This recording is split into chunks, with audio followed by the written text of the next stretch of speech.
All right, let's talk about your character's really, really rough time. So if you pull up the Cookman's um, character, what am I doing? so pull up the Cookman's character in Roll20. We'll work out of that.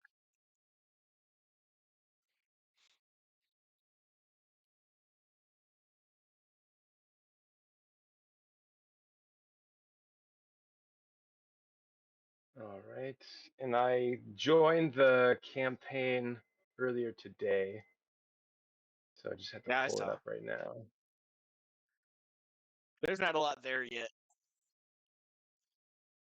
It's all right. New magic tools show AOE and shapes. What? Yeah. All the D&D nerds need a better tech support for the fireball or wall of clay, as the case may be. You bastards. Um, so we're building these characters really organically. So we're gonna start from like the beginning and just kind of work our way forward. And once Master Vaulting Okay. shows up, then we'll just kind of, and or Josh, then we will bop back and forth between people taking turns and making more progress on their characters.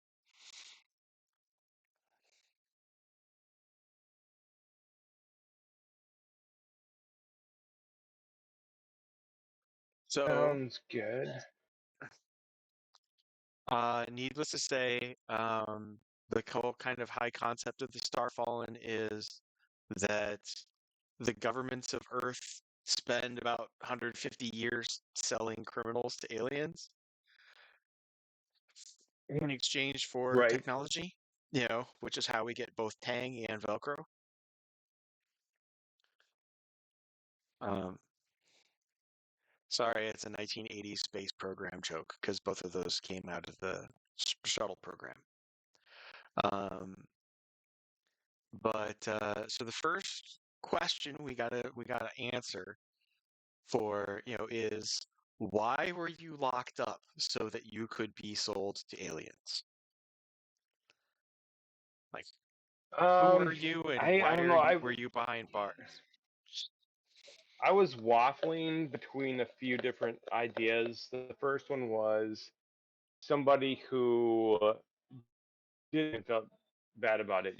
There are a lot of people out there that have either substance abuse issues, whether it's um, whether it's illicit drugs or alcohol or something else, but that end up doing things that they regret when they're Sober. Yes. trying. Yeah, yeah. So it's like when they're trying to get their fix, it's like no holds barred kind of a thing. Um, but that it was either that or maybe somebody who was like um, somebody who found out that they were unknowingly embezzling money or something like that and end up being lower. Because you're talking about people that nobody's gonna miss, and it was like a whistleblower who goes to jail for committing the crime that he blew the whistle on. It'd Oh, be like one dude, of the no, people that take me. he still The takes the aliens hit, can't be and worse than the mob, please. That's fine. We yeah, we can go with a and mobster it's if you like want. no, and I was like nobody's gonna know he's gone. So I mean, it's a Don lot of different Luigi's never gonna ways, find me now. right? But I was really intrigued by the idea of the nanotechnology and the cyborg aspect of this because it is sci-fi. It's the concept of like advanced science when it gets so advanced that it ends up looking like magic, kind of a thing. Yeah. And made Yep. me realize there are a lot of things that do cross over from Dresden Files, in terms Oh of yeah. how it works. I mean the effect, not necessarily how it works. And so how you get there is going to be different, but it's going to have the same um, realization, the same results. Um, so I was thinking Uh, you're talking about a character being taken between 1990 and 2006 or 2010 or something like that. But I No, was no, wondering. your character can be taken anytime between like, let's see, 1960 and 2110. Okay,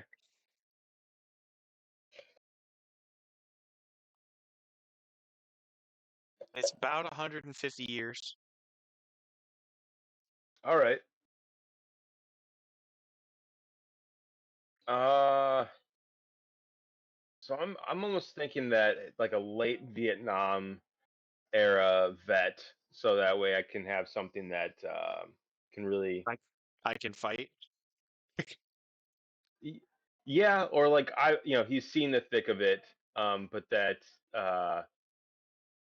yeah, let's just say that he came back and the medications he needed, on top of everything, just led to a dark road. It's I think Korean War was a forgotten war, but Vietnam was one where people really started seeing a lot of mental health issues afterwards.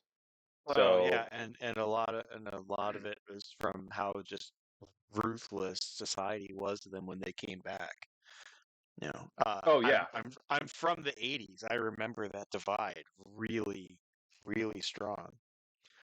Um, I oh mean, yeah. there's people that are post Afghanistan, uh, or the war in Afghanistan, where there are people going and protesting at the funerals, and it's the same kind of thing, except instead of having this radical group coming up and protesting it and basically desecrating the funeral, society, or large sect of society. But the idea would be basically the epitome of a soldier coming back, having the survivor's guilt on top of injuries that just kind of linger and plague him. Being somebody who survived, just with a rabbit's foot in his pocket, and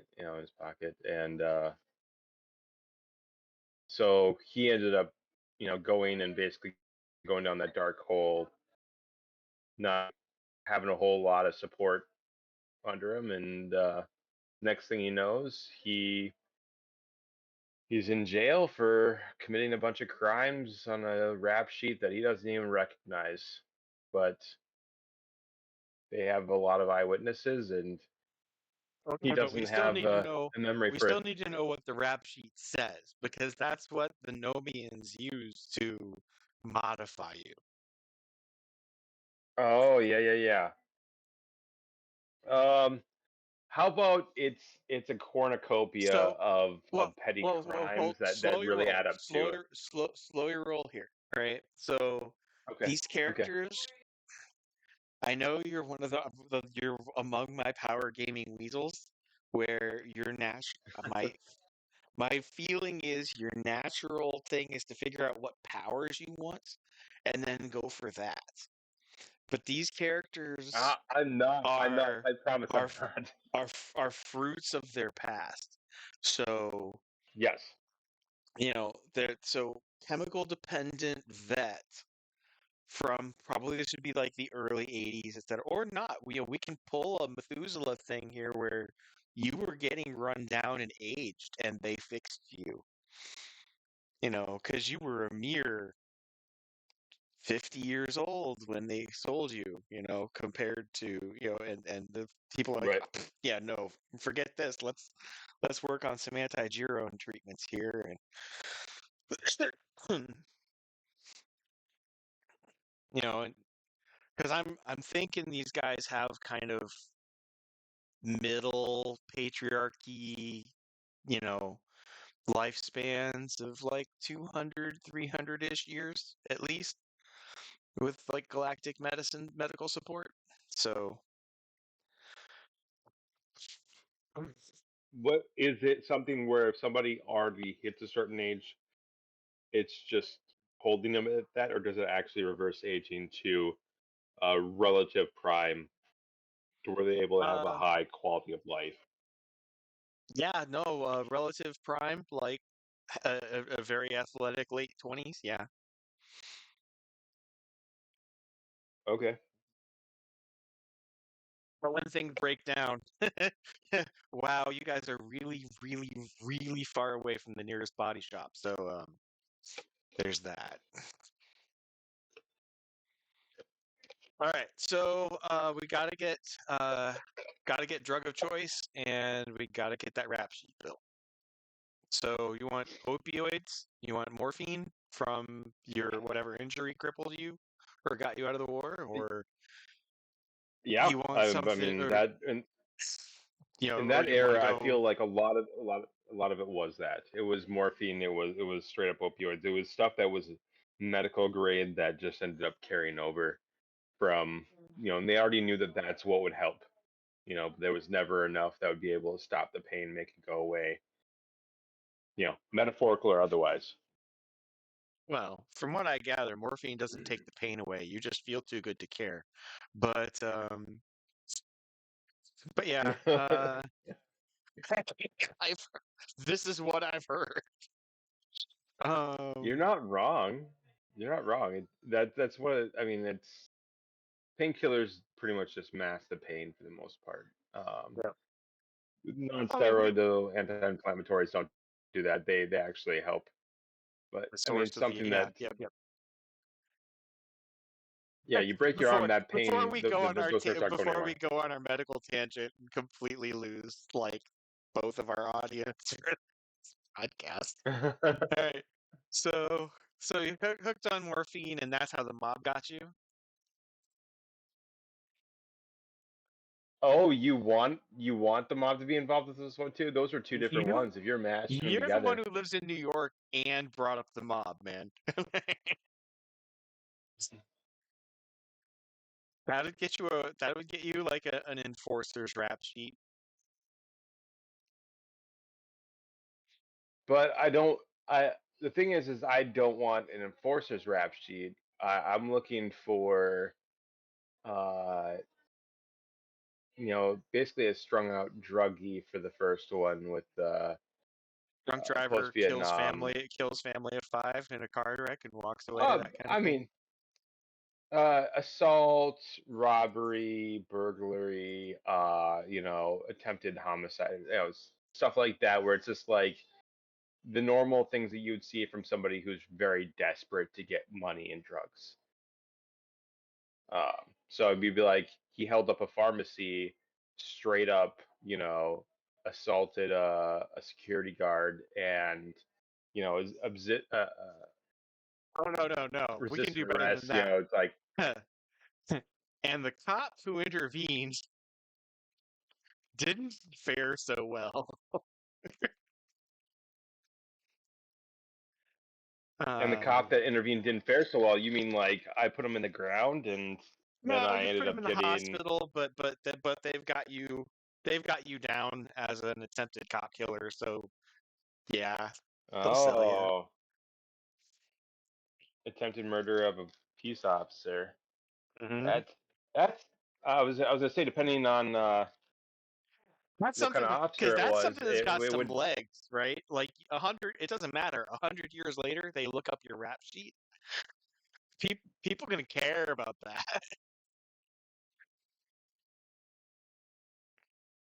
Yeah, yeah, and I won't even care what it's for. Not so. Okay. Would that work? Is that cool? Uh, yeah. So I don't know. Like, I hold up a pharmacy. Cop shows up. I put the cop in the hospital. They take me in. Next thing I know, I'm in prison. Uh, in indeterminate amount of time later, I find myself with a weird person in a room by myself, and Right. It's always an Amian, right? It's always one of those shark-faced MFers that, yeah.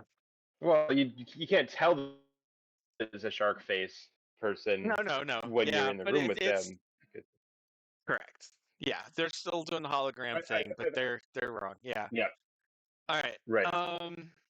So let's talk what your persistent injury was, because morphine addicts, that's typically chronic injury, chronic pain.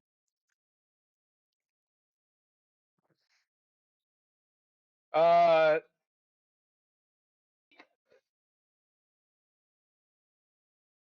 sure. So you want limb, you want GI, you want thoracic. What do you want? Cranial?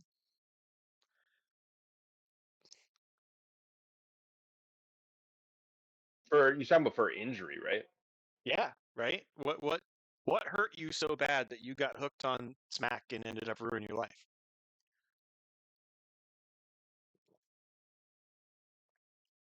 This is relevant because the Yeah, Namians are going to quote I fix mean, you, right? So what are they yeah, fix? What? yeah. Let's say I got shot in the hip.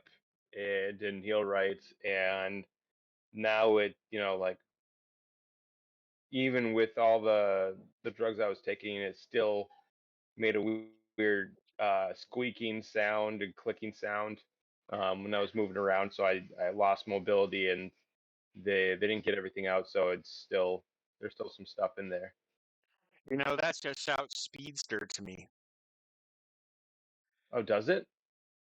We're thinking about powers and stuff. I was thinking about people that actually have injuries from that time Yeah, period, and no, it's I like know, but you like, get strapped out, stuck in joints, and but for right. the powers, I was hoping my guy would be less of a brawler and more of a guy that's just trying to get by. Yeah. Yes, and But that also shouts I'm also speedster to thinking me, right? Like I'm all about yes, getting by. Excuse me, yes, pardon me. You didn't even see me passing through. yes. But that I'm when I was hearing this story too, I was thinking no matter what it was, I was almost always thinking that my character is going to have like some level of depression just because his life's in the dumps, and it was something where it's like it's not just where society would notice him going, it was almost to where like he had resolved himself to not being there anymore. And so that's the mindset of like you just kind of fade into the background. You're not the person who starts fights, you're not the person who's gonna um, make all these appeals and try to get publicity for it. You're there, you do your time, you wish you could have that back.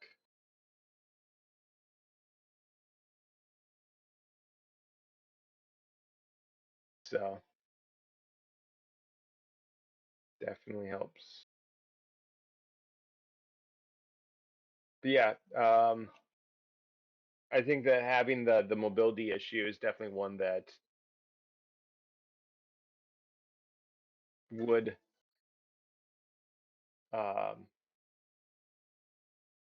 excuse me, would definitely help in terms of thinking of how they would fix him up, what he'd be most grateful for,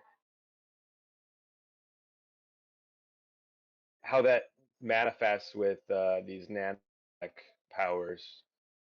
Mm, I guess what.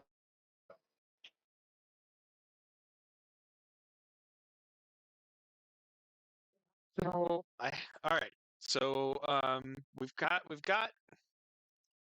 so you're sold to the Namians. The Namians made him mobile, hypermobile, in fact. So there's people who so have you done any like addiction work? Like have you talked to any people with chemical dependency issues? I mean, just Peripherally, I mean, like when they have to detox in the Yeah. hospital, but at Oh, that point, ew. Oh, they're the not. They're mopping. yeah, Yeah, no. yeah, Yeah. The loss of and bodily and functions in the mopping. Yeah. All right. the labile there too is a rough thing because it goes between denial of there being an issue to please help me, and everything in between. Yeah. Go Yep. sideways to why can't you get me a Jello cup at 3 o'clock in the morning? And it's like, because I don't have one. Right. But it's the random mood swings, the irrational behavior. But eventually, with people that are in the setting where they're forced to have the prolonged sobriety and dealing with their issues, um, I mean that's something that, especially for somebody who's done something that they really regret, having that you know epiphany moment where they're like, oh, I do want to turn things around. Yep. I think a redemption Um, story is good. so with the Nomians, do what are you seeing? Do you see them helping you kick your dependency, like to heal that too? Or are you Um, thinking that that's just too good of a lever to keep on you and they crank it up to 11? Uh, definitely.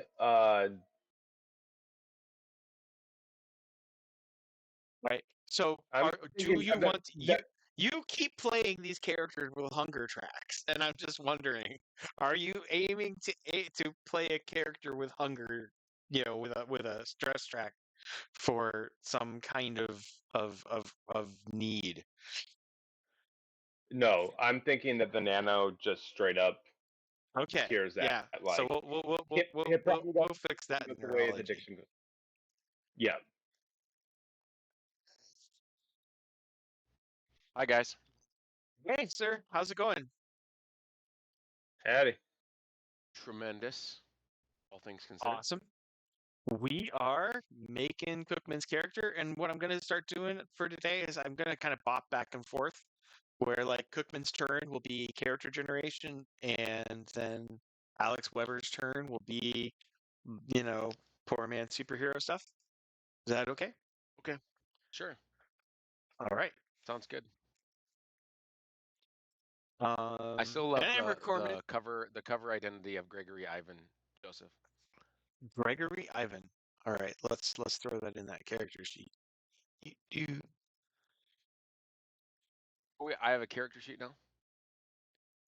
oh yeah, on roll 20, Oh, roll 21. Okay. if it shows up. I don't see it.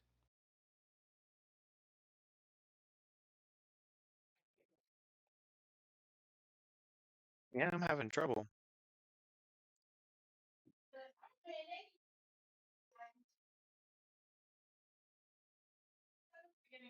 Why is it blank? Oh, all right. Can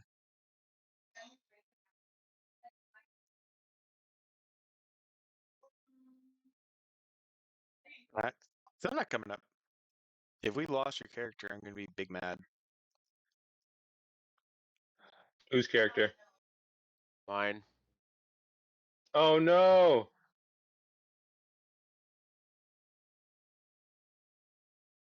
I have some of it in a doc from last week, but I don't have the specific skill tree.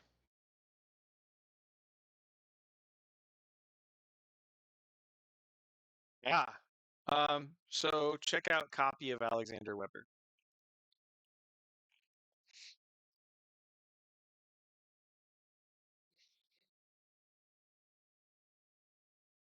For some reason, that's showing up for me. Yep, that looks right. Okay. Yep, that looks right. So,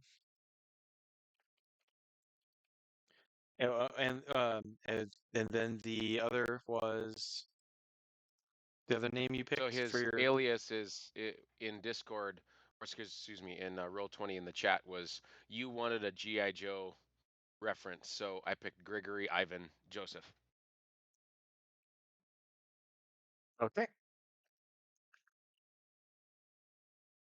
You actually specifically said I can't help but give a G.I. Joe reference.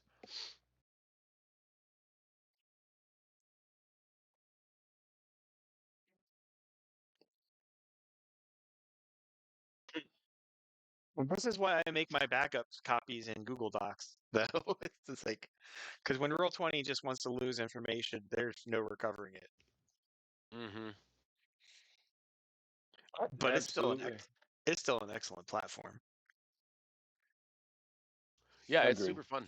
It's a lot of options available. All right.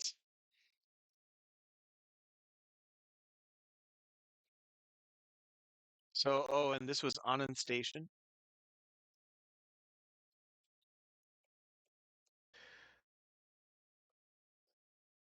So we can, You plug took in phases and places as needed. Yes, it's named after Kofi Annan. But, oh well. That's good. That's an awesome avatar picture, by the way. I'm glad you like it. Let's see if it transfers over. It needs cropped. Oh, is that Terminator? No. No, that is the 1998 movie Soldier. I was gonna Which say, is, yeah, it's the original Soldier movie with Kurt Russell. yes, I love that movie. It's a great movie. That's Kurt Russell? What? Yeah. I thought it was Sam Worthington for some reason. Oh, harsh. Is it not? Nope, that's Kurt Russell.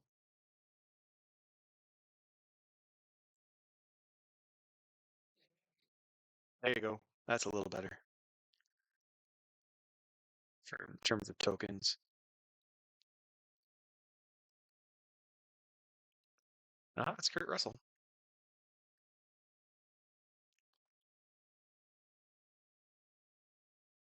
It's an action flick Dang, you look and a different. sci-fi story and a redemption story all in one. Very cool. Mm-hmm. Basically everything I love. Also, it's unabashedly pro-family. Wahahaha. So Yep. it's amazing how awesome Hollywood can be when they don't care, when they think their project isn't important enough to care about.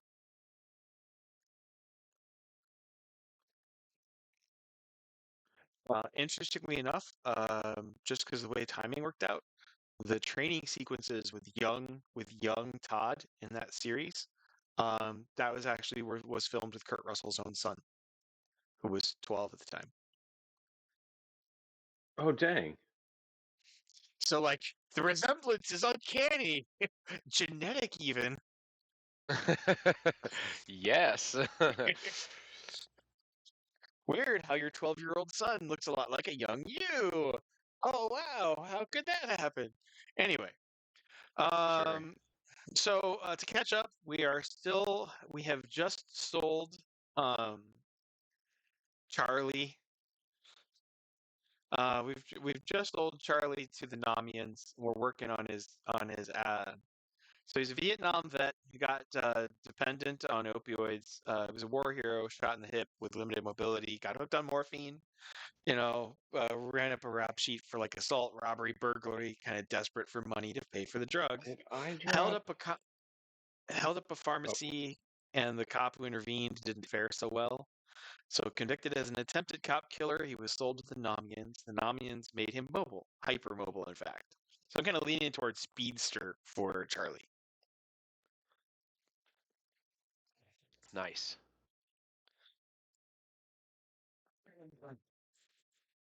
So I'm gonna 100% make sure that his physique holds up to the task, though.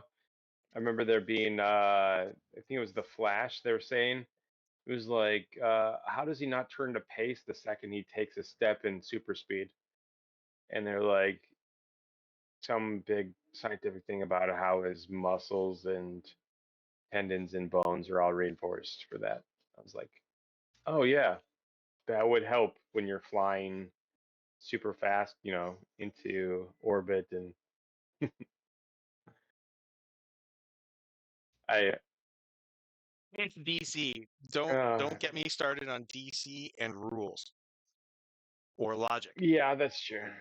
That's true. Yeah, if they had to make character sheets and do it by the rules, it would struggle. Well, not just that, but like Wonder Woman, for example, is more powerful than all the Greek gods at what the Greek gods are most powerful at because they gave her more power than they had to give her. And that's the But I basis guess of her powers. superheroes in general would struggle with that, so that makes sense. Yeah. It's also one of the Is big it? things about like Darkblade is that yeah, there's a lot of things that are really cool. They defy the laws of physics as we know it, but that it's still something that still has its limitations and is people get humbled and brought back to reality as to when the plot armor isn't there and they think it's supposed to be. I don't believe in plot armor. I believe in killing people's babies right in front of them and recording their screams. That's not as an author. But You know, there's definitely characters that if they could break the fourth wall would be like, where's my plot armor? Because they very much have that mentality of like being untouchable or like you can't defeat me. and they die. That's true. They do die. Or they get used as juice boxes by vampires. So former cripple, speedster vet, but that's high concept. All right, so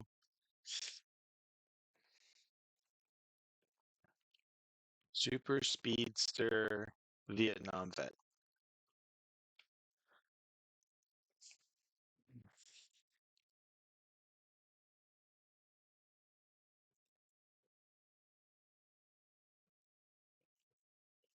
Yay! You became a glorified delivery boy or a scout. All right. So moving back over to not steal. Right, not steal. You have arrived. You've got clothes. You've made friends with the Docking Bay 94 crew. Yes, What goes wrong because next? he was naked in the airlock. Well, no, we've got you close. He was naked 'cause outside the airlock. You were naked outside the airlock. Right.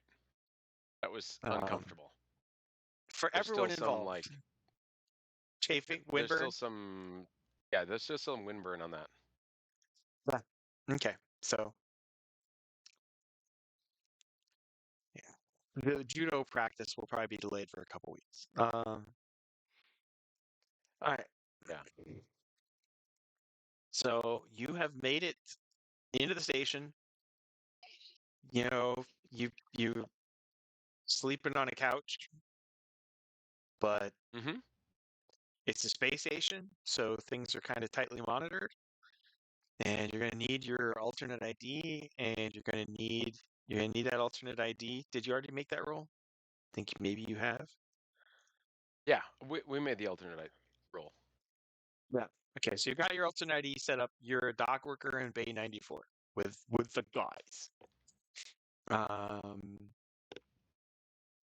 and are you looking for more mundane? Are you looking for today's adventure for Alex starting off as more Superman or Clark Kent? We're gonna start Clark Kent. Kent. We're gonna start Oh, mundane through the normal thing. He's still trying to get his bearings about returning to this world and this time. He doesn't know what's happening. He doesn't know what's going on. He doesn't know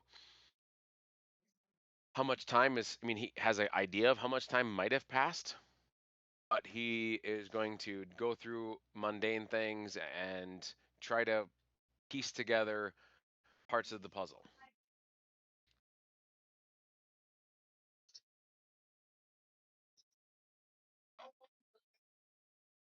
Okay, well, welcome to to Anand Station in the year 2134.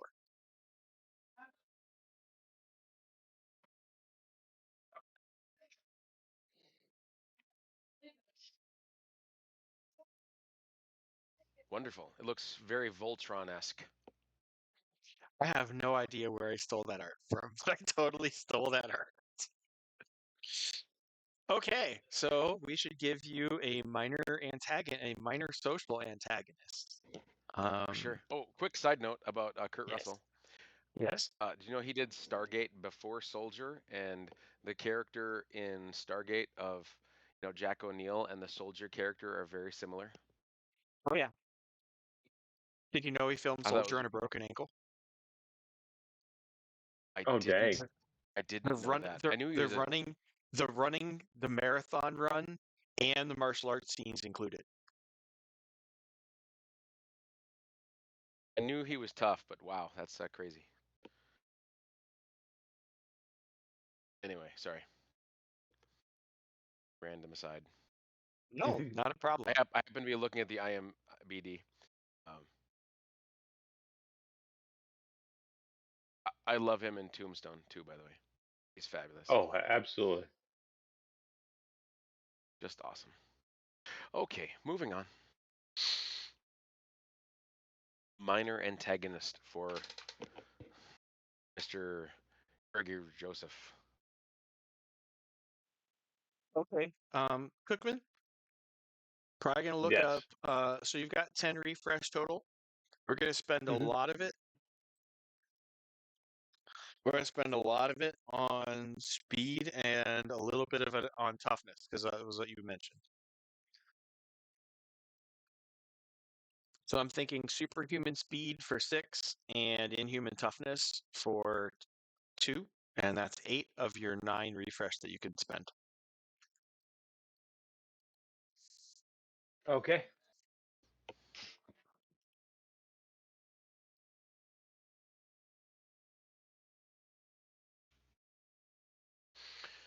So Charlie is a Vietnam vet who Vietnam vet, let me read. Oh, okay.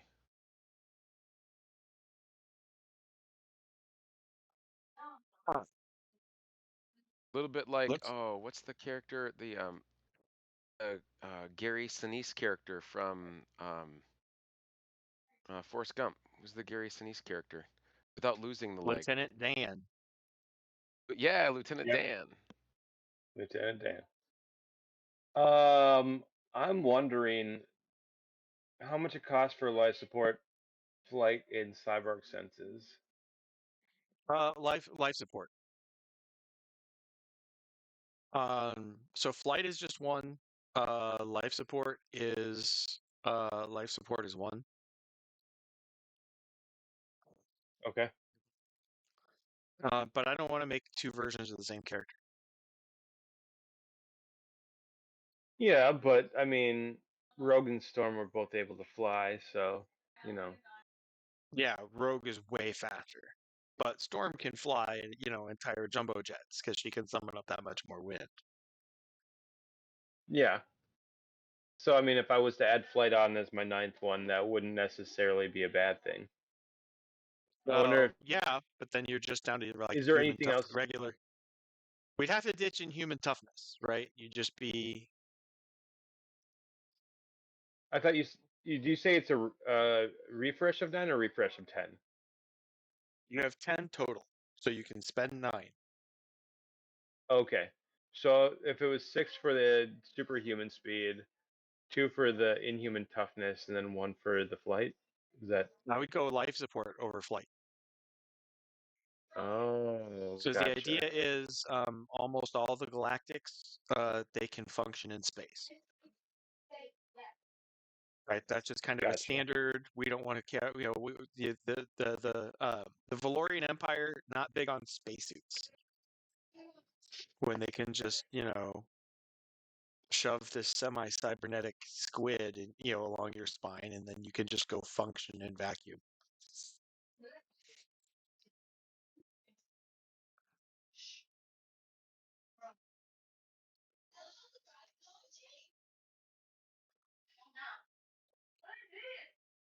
Interesting. Okay.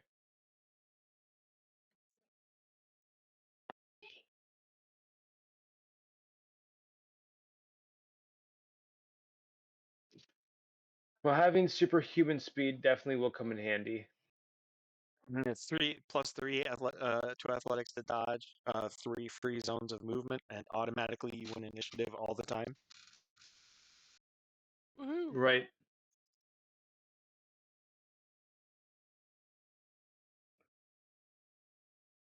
It's +6 to dodge when doing full defense.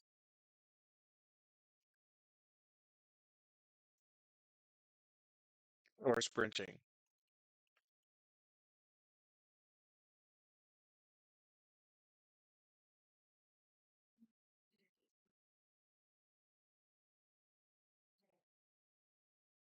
So we can get you the other things. I can get you flight. I can get you flight and cyborg senses, but not toughness. So if you have to pick between flight and senses or toughness. Toughness adds. Two Does it add to armor your one physical? and armor 1 and 2 physical stress boxes. Oh, okay. I'm guessing the Galactics with the nanotech, they're not gonna be. They're not. They don't have like a standard package. You Nope, said the the life support was Nomians pretty are much the way only too. thing that. The Nomians are way too sadistic. Everybody's so the idea of the Nomians when I was coming up with them is there's a term in theology, lex semper accusat, that the law of God does nothing ever but accuse you, and that's the Nomians, Mhm. right? So they have no compassion. They're the Pharisees when Judas comes to them in repentance and says, I've betrayed innocent blood, and they said, that's your problem. Even though they were the ones who hired him to do it. Right. I'm pretty sure that's a concept that's used in Doctor Who as well, with the one race that when the Earth is blown up, um, they're the ones that when all the humans were fighting, and they saw the aliens, they were fighting amongst themselves still. They reached out to a powerful alien race to go and basically mediate. But it's that same idea of like just because you feel like you want something that's fair doesn't mean that you're going to be happy with that end result. And they end up deciding that the only fair thing to do at the end of that conflict and all the degradation is to destroy Earth. And I was like, that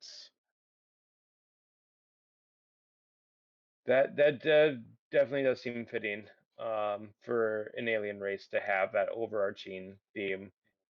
It's also something that could be zealously guarded um, ideologically, so that being able to have that carry on through the eons with superior technology and uh, you know uh, rationalization for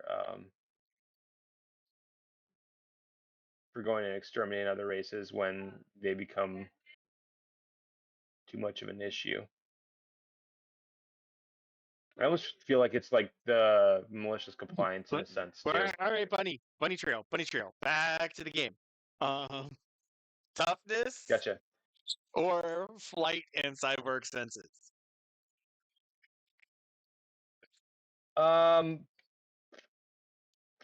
is there a stealth option too? Cloak of Like Shadows. you said Cloak of Shadows, is that like a hide in plain sight kind of gig? It's +1 to stealth when there's darkness, that kind of thing. The Okay. ability to blend. It's kind of like the unofficial Batman's unofficial power, right? How he just kind of like steps out of the darkness. Everybody's like, ah, yeah, that's kind of Cloak of Shadows. Okay. I'm guessing that's just a straight like cost of one refresh. Is there like a way to That's just up a the? 1. It's a 1 and it gives a +1. Is there a way to boost that up to a +2 and have it be more effective? Not really. Okay. Like, all right, so you're incredibly fast, and I don't think you appreciate how incredibly fast you are, because that modified roll is going to be start at legendary for athletics. Right. But that's kind of your shtick. And until you level up, you're not going to have much more shtick than that. So we're kind of looking at Right. they're going to give you life support because they don't want to have to bother paying for spacesuits, plural, for you when you wear them out running all over. Yeah. Is it going to be so rigging you as a scout? Okay, that speed, speed, life support, flight, speed, and scanners. Right? You're an A-wing. Okay, that's fine. Um, with supernatural speed and flight, you getting up to the space station is not going to be the problem that it was for Alex. Yeah. Right. So you're getting up. I'm not going to say the Flash because again, DC and rules and logic and thought and consistency just don't exist in the same world. But you're about as fast as characters get, and you can fly about it. That's kind of what you do, and that's a superhero kind of genre anyway. Speedster. I didn't set this up to deliberately be a superhero game. It's Right. gonna be much more about society, and but it's gonna be kind of a mid-level superhero game. I'm seeing that coming. Uh, Right. Which is so very if Dark Blade style too. yeah, if you're going to be so if you're a delivery guy, then speed and some resilience, right? Okay, fine, right? Yeah. Get this message to them, or the whole war is lost. You're the guy. All right. But if you're more of a scout, like a surveyor or something, it's like, okay, here's an asteroid field. Go find us some minerals. And you worked for like a mining company or something, then flight and cyborg senses and life support make perfect sense and are a pretty potent, uh, pretty powerful combination. But which way you want to take it? But they won't have the recovery either, and that inhuman recovery does help. Through. So we can dial your speed back some, although that seems like a pain. That seems like a pity. We can give you, super. Well, yeah. I think your initial assessment is probably right. Inhuman speed, inhuman toughness, and life support. It really hits on all the notes that he needs in order to be able to survive. Flight, inhuman recovery, those are things that could help him get back into a fight. But if he's hoping to not be there, Well, I think recovery those are makes things more that sense I'll. than tough. Recovery makes more sense than toughness, right? Because if you think of the Okay. metabolism required, so we could do Okay. super. So that's not supernatural. That is mythic speed. So mythic speed, and then in human recovery, physique. Okay. All right. Stunt type. New action is skill. Overcome, create an attack. Create an advantage. So that lets you clear one mild physical a turn per scene. Okay. Um, all injuries heal one level faster. You don't need medical care as an excuse to heal. And then life support.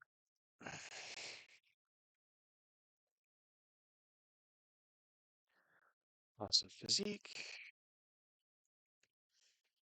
And that is rules exception, fun of the ocean, deep space. I've seen it all.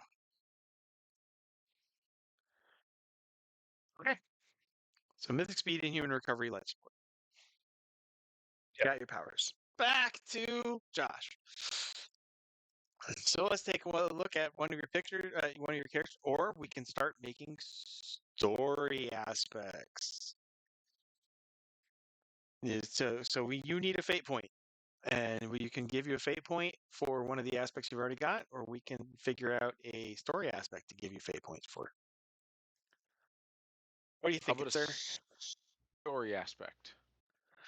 Well, we were talking today on Messenger. We were talking about when you dump probably less than 1 million superpowered criminals on the face of the planet, there might be a rise in vigilantism as a social reaction. Uh-huh.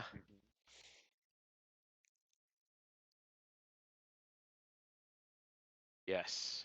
And And I think that that's probably going to be. We were thinking that might be like capital letters, a significant portion of the world setting. What probably. did? Yeah. Okay. Yeah, probably. Most likely. Yeah, definitely. Um,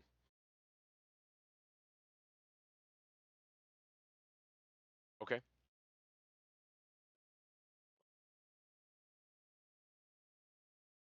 So we're thinking something like, a story aspect of um,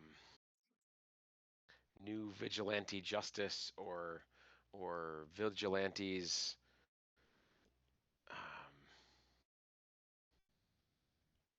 un unjust vigilantes.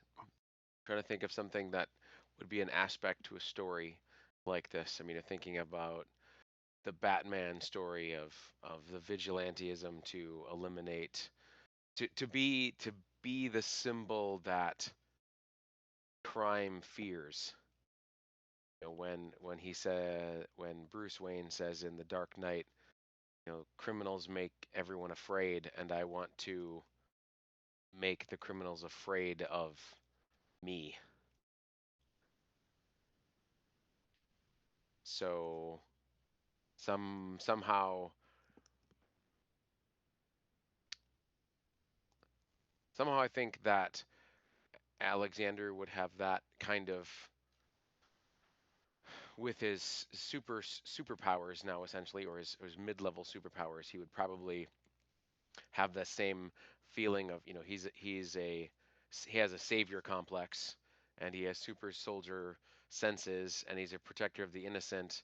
He's going to want to be a vigilante to protect the innocent. But I don't know how that's going to work as a story aspect. I'm going with vigilantes, power, and injustice. Because I can twist that all over the place.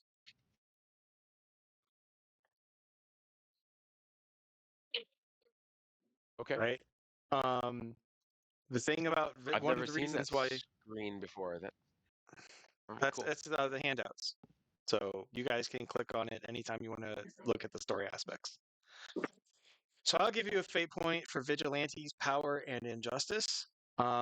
Because what's going on, like what's in the news, is the whole world is being thrown into chaos, and it's everything from falling balls of synthetic crystal smashing through airplanes in mid-flight, 300 dead, film at 11, to random farmers investigating what landed in their back 40 and in their back 50 acres and getting brutally killed and having their stuff taken by the impenitent, to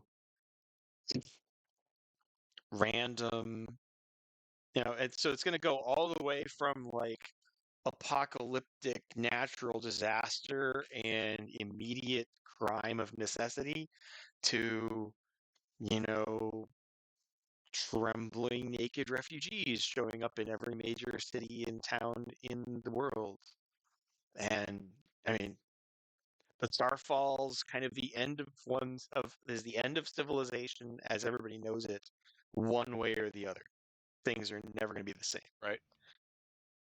Yeah, definitely. Yeah, never be the same.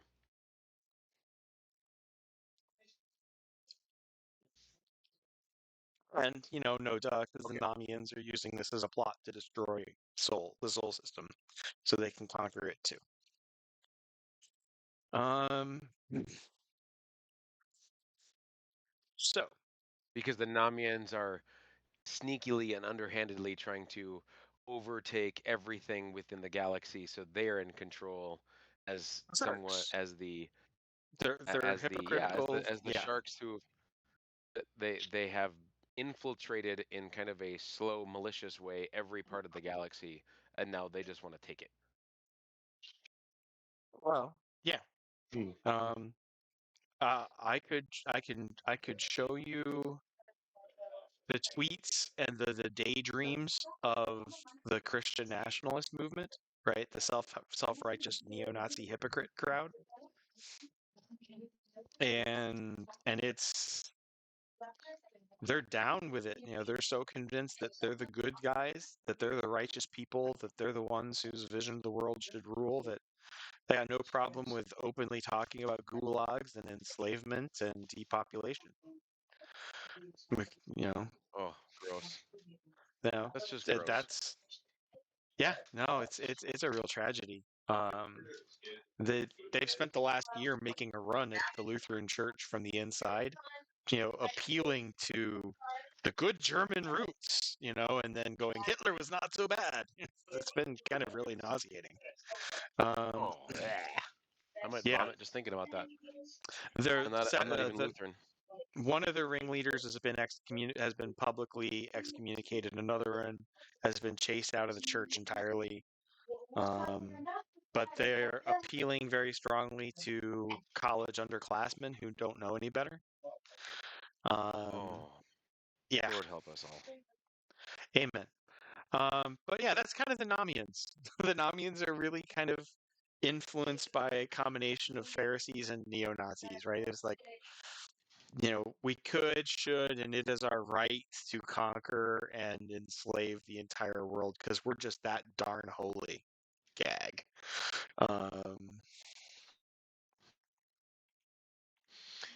Yeah, even the Catholic Church tried that. It didn't work so well.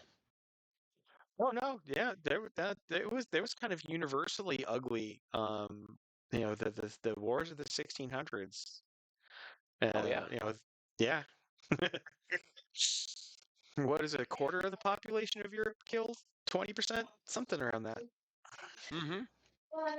Well, only because they went to a different church. Oh yeah. Yep. And it's not any one particular church. Like it's all humanity has that goal. Mm-hmm. I've read transcripts of inquisitions to execute a French stonemason for eating fish on Sunday, which proved he was a Lutheran and should die.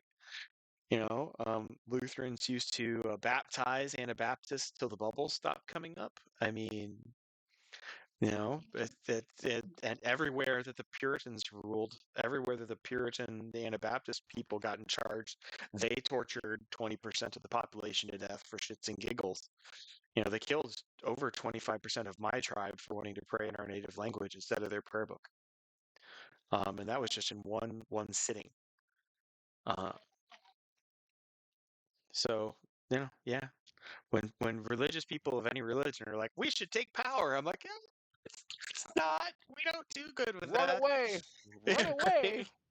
Um, so, and if you view Marxism as just another religion, it's still just consistent. Seize Mm-hmm. power, kill the 20% of the population with any brains and integrity, and then fail to rule well. Welcome to human nature. All right. So So what does that mean for our story aspect and Mr. everyone is Alexander freaking Vega? out. So everyone is freaking out, and at this point, I'm saying maybe only a third of the Starfallen have actively been committing fresh crimes and atrocities. But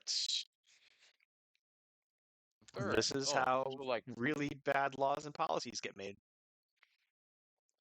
a third. So 3,500, across the world. I'm sure that will look great on the HoloNet news.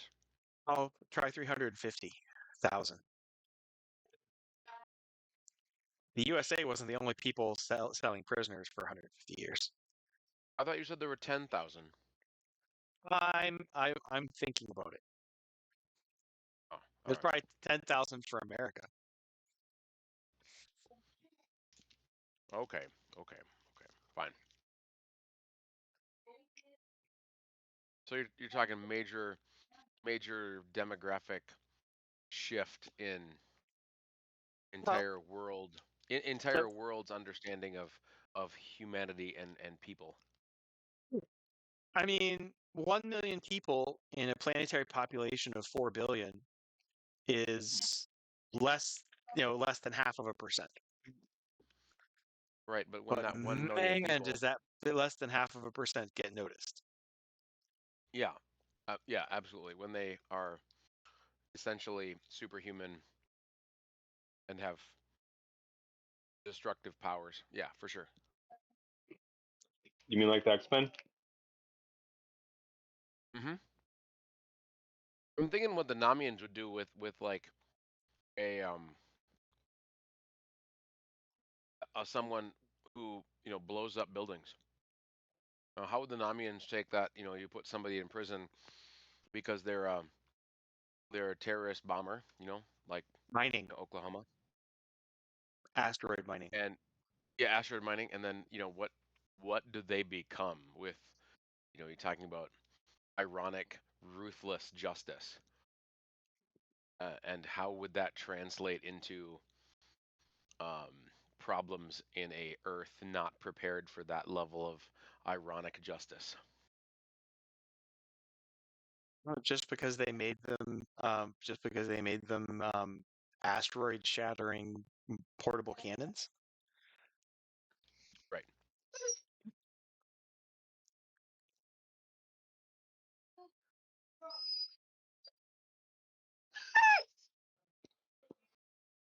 Who's got a puppy?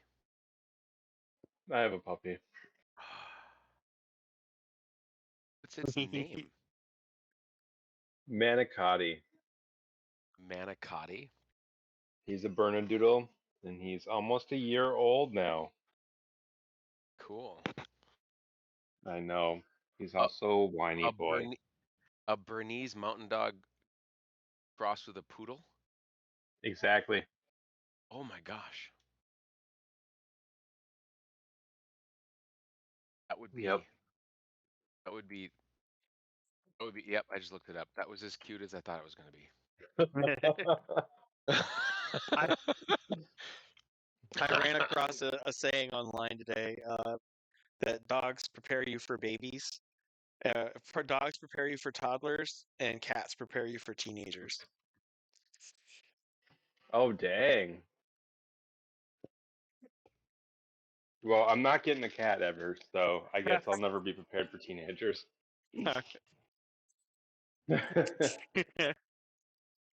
Yeah, but after like 15, they become mobile and part of society, and you run into them whether you want to or not. Anyway, And all right, so where's Alex going from here? so I'm kind of thinking that it might be fun to chase Alex around the space station, as semi sanctioned paranoia gets around. Also, there was a naked guy hanging out of an airlock. Yeah. Okay. That's always That fun hearing rumors about yourself. that boarding camera footage is probably gonna go viral.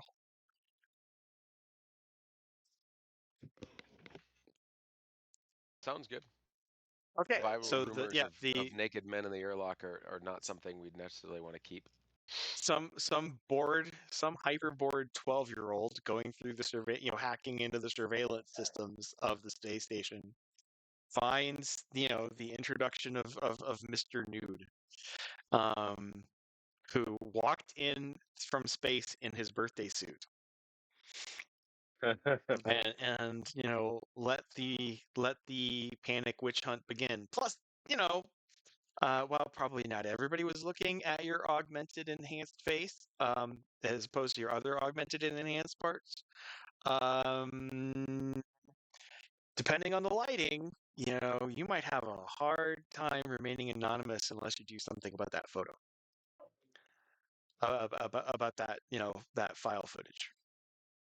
Uh-huh. So, Is you it might too want to late flee to the trade space out of power for a station. scalp link? It's conflict. Yes. It might be a good time to you could flee. So you're under a threat. By the revelation of your secret identity. Welcome to superhero land. So you've got a small, like, one-room studio worker's apartment with your secret identity, but you're in trouble, or trouble is potentially headed your way as you see grainy footage of yourself arriving. What are you going to do about that?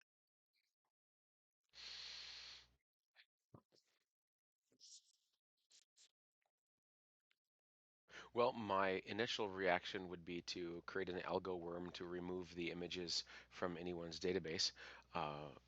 That's something that someone with cyborg ability would have the ability to, you know, hack in and craft his way through. The second would be to entirely discredit the 12-year-old who was trying to make a prank and prank the station with a almost feeding off the frenzy of the Starfallen and create a boy cried wolf scenario. So I'm going to do I want to do a combination of both. I want to use craft to uh, create Scholarship. I don't have scholarship. I have. I know. And the ability to catch a ball, which is is in innate calculus and physics, doesn't mean that you can solve physics with programming. So the fact that you can use your cyborg senses doesn't mean you can hack computers. Ah, okay, right, for sure. Okay.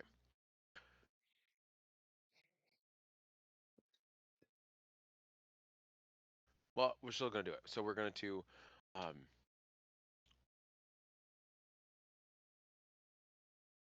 hmm.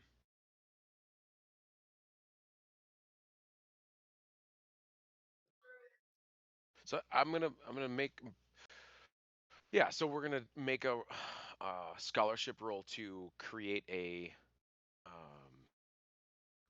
uh,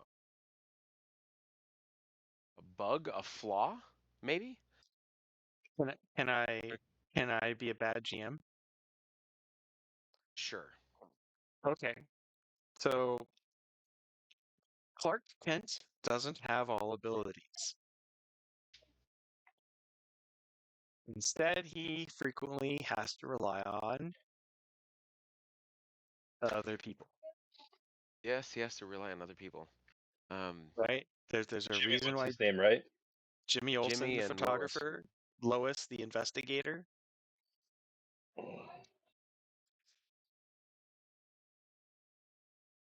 So Oh he's yeah. going to ask his buddies in the 90 Docking Bay 94 crew to help him out. They're mostly blue collar guys, so this is mostly a contacts role. I know you've got it at mediocre, but better than nothing. But Sure. finding a So computer nerd on a space station is way easier than I'm going to teach myself doing to it myself. code and write an untraceable, untraceable virus while masking it as part of the original program. Right. Yeah. Yeah. Not really happening. You're right. So Not this month anyway. I not don't care this how month smart. or this year. No, probably not. Alex is a Delta Force operator. He's not of the Air Force. We're a Delta Force operator from the late '90s, right?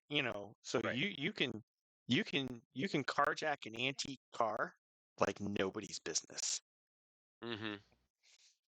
Right. All the ones that are in Yeah. the museums. You're the most accomplished, one horse buggy thief in the world. All right. So here comes our contacts roll to quickly find a code slicer hacker to make a flaw in the image that will help us create the cover that this was a boy cried wolf scenario. Or, in non-metagaming, who's the best computer nerd I can find? Fair crafts. Fair context. Fair context. Okay.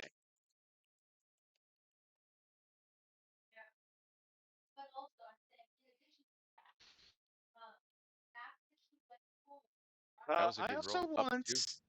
empathy. See what we can get out of empathy. Empathy. Up Good two, which is empathy. good. Fair context and good empathy.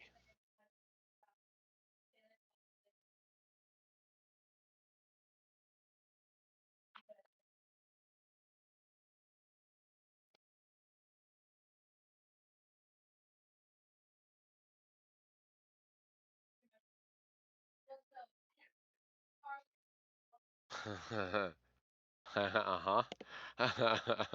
Uh-huh.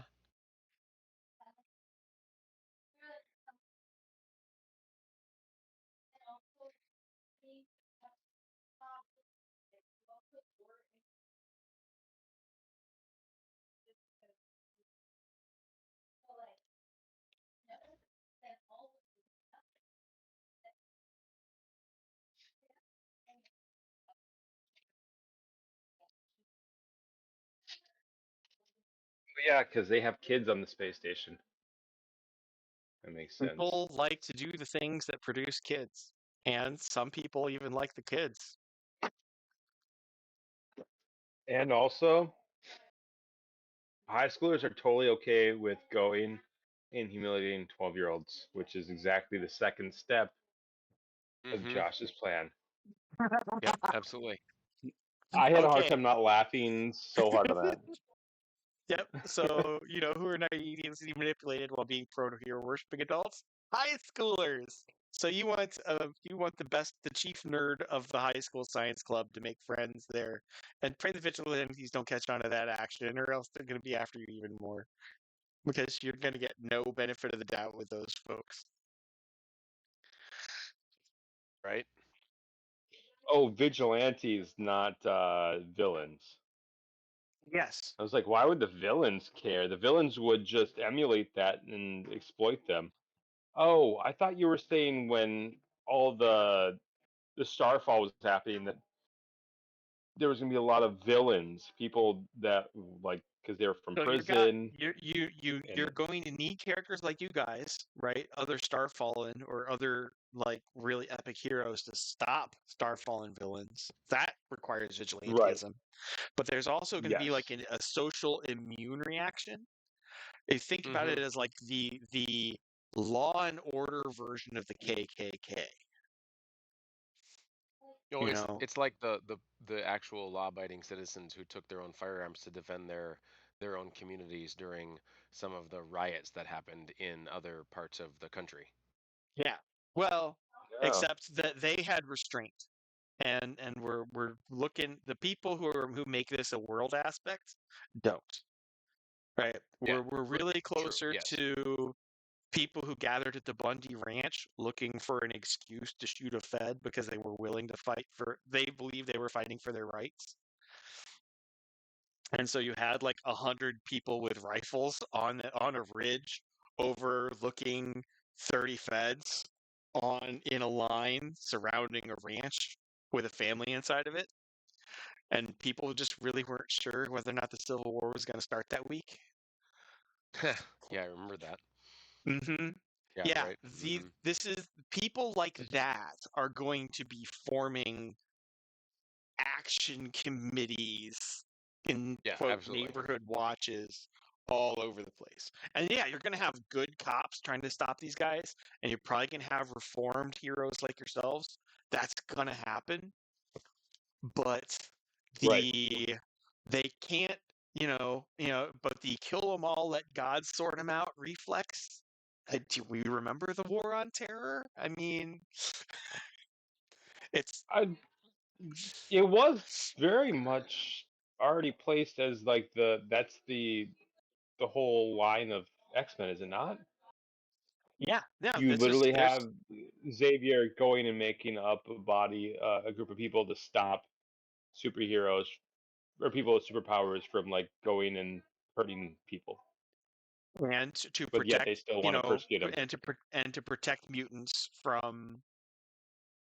He also took in, kids and family and found new homes for families, etc., who were fleeing lynch mobs. Right. Uh, Right. Yeah, absolutely. it in the kind of like the golden age of the X-Men, or probably the silver age of the X-Men, back there was actually an ad campaign that Marvel Comics did, which was a play off of Reagan's anti-drug initiative. Where they would put out, it's 1984. Do you know what your children are? And it had a bunch of like little kid portrait, of teen portraits, and it'd be like, and the middle one had a red X through it, Muty scrawled across it. Um, uh, Yep. yeah, so that's gonna happen too. Yeah. Yeah, absolutely. So Alex is going to try to make friends with a Well, high we're gonna go schooler back. with some. We're gonna give Cookman a turn. We'll come back. You've got your All next right, goal, sounds good. right? So that's kind of how I want to split the night up, and that'll give you guys Absolutely. more time to be like, all right, I'm gonna do this, bam, and we can keep things rolling a little more. For sure. Okay. Rolling. All right. So, Cookman, call your character up. Let's think about the things that Charlie got good at. So, mythic speed and human, you were a delivery boy. I'm thinking that my character wasn't even just a delivery boy in his afterlife. He was a delivery boy in the army too, which is why he's less about fighting and more about just keeping his brains inside his skull. Step one, he makes it easy. Cap is great. One superb. Pyramid out from there. One's. Oh, okay. Probably going to be athletics. You say that, but yeah, okay. You're a speedster. Athletics. Play to your strengths, I say. Mm-hmm. Trying to look up the Fate Core skill list. Okay, I got it. So we're doing doesn't have ride on here as the default list. I'm guessing that is going to be one that we're going to have. What are you going to ride? Nope. I'm not asking for my character at the moment. I'm just saying in terms of anything that's not on this list. So athletics, burglary, context, crafts, deceive, drive, empathy, fight, investigate, lore. Notice, physique, provoke, rapport, resources, shoot, stealth, and will. I mean, yeah, I'm I'm probably going to guessing use there's going ride. to. Ride will Okay. probably be on there, but meh. Okay.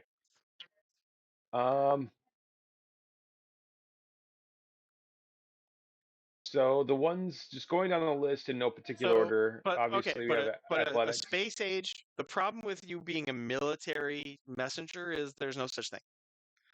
because space age military has long range communications. Right. And So yeah, and they probably have a vehicles much that go really fast too. That makes sense.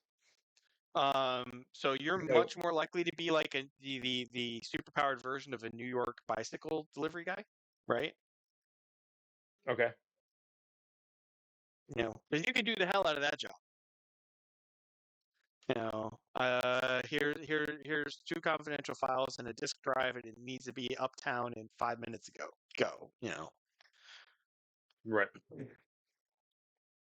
And there's all kinds of movies about there's 30 years of intermittent movies about bicycle messengers in various big cities. And then I think like Taylor Lautner did one about using parkour to do the same thing. And so yeah, that's you. Joseph Gordon-Levitt did a really good one, I think. Yeah, Yeah. He So, trained his butt off for that. I mean, that was ridiculous. right. Yep. So So, that's kind of like at, at, the where I see you getting sold and all right. working off your freedom. So less about the fight or crafts or Who said it was a shoots, safe none of city? that. I'm Maybe you had to do this I'm in just thinking. Hell's Kitchen before gentrification hit it. You know, the 70s and 80s Hell's Kitchen.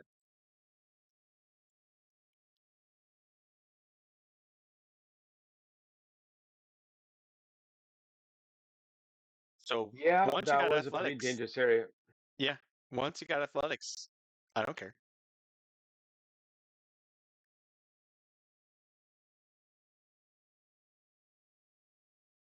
Probably not There's two military great that that I great. can do with that.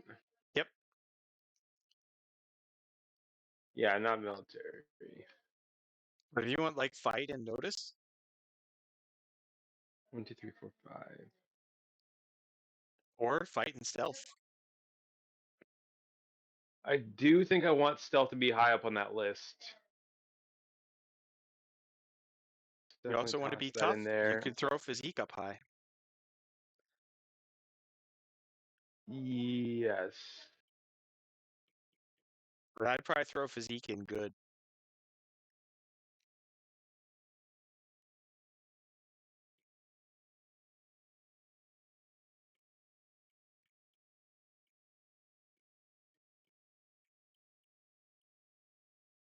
Other than fast, what are you? Are you like the Flash, where you're like a medical examiner? You know, I mean, like, are we gonna throw super No. high scholarship up there? You know, are you more like Quicksilver, who's kind of a dumb jock compared to Flash? You know, In my mind, um, it's reasonable to be like technologically inclined because like when I get somewhere or sneak somewhere, then I'm going to want to be able to talk to people or get through the computer system somehow. I can't just be a fast craft dude and with. scholarship. What was that? Craft and scholarship. Okay. You know, Um.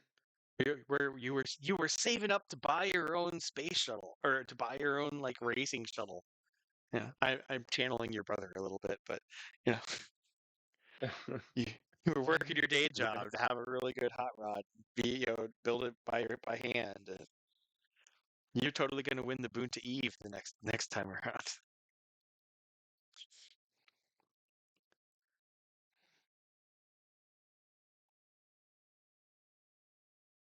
Uh, Alpha Flight, the Canadian superhero team, had a speedster who was super fast and could fly, and he made his living as a professional skier because he was Interesting. always all about going fast. So I mean, you can do that except with like racing. That's fine. Uh. No. I think I'm gonna Stay We away could make a from. we could imitate the Flash and give you like scholarship and investigate.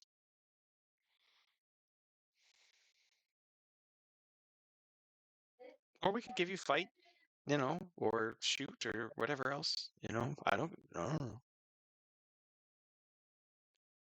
How about I do? I do want to have stealth in my great slot because I don't want to be in a situation where I can't get And you wanted to be good with computers? past. Yes. But you also want to be able to fight and So defend yourself?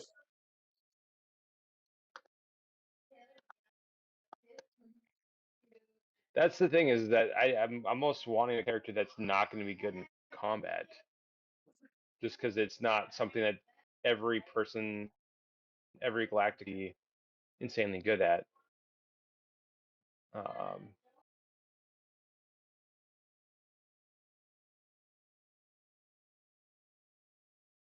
We can do scholarship and stealth at great. Those are very useful. Or investigate and stealth at great. Or notice. I don't know. how about what's the for doing the stress tracks physique? Is that something that if I do good or great, it's gonna make a difference really? No, not really.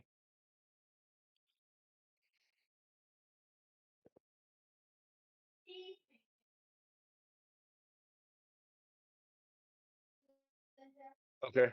I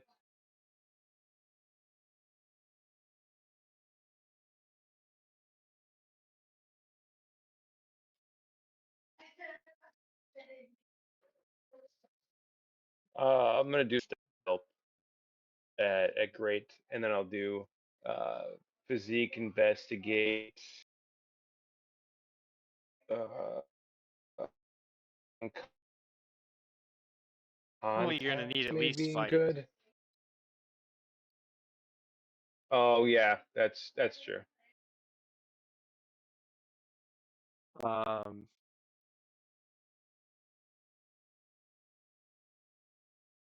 So he's a little bit of a sleuther.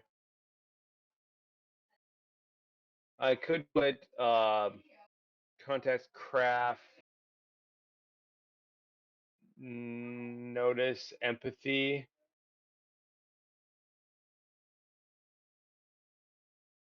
okay. You're going to have will at some point because you don't want to be a Will, total yeah, pushover. yeah. I well, And your soldierness I think Will would actually. I do want to put Will. I think up to. Well, is it gonna make much of a difference between average or fair? Military, shoot, mm, survival. Okay, yeah. because you're a military vet. You have to have Survival. that at least at I've got some training in it. Right. And then I'm almost wondering if I should be switching Will out to fair for one of the ones that are fair. If you want.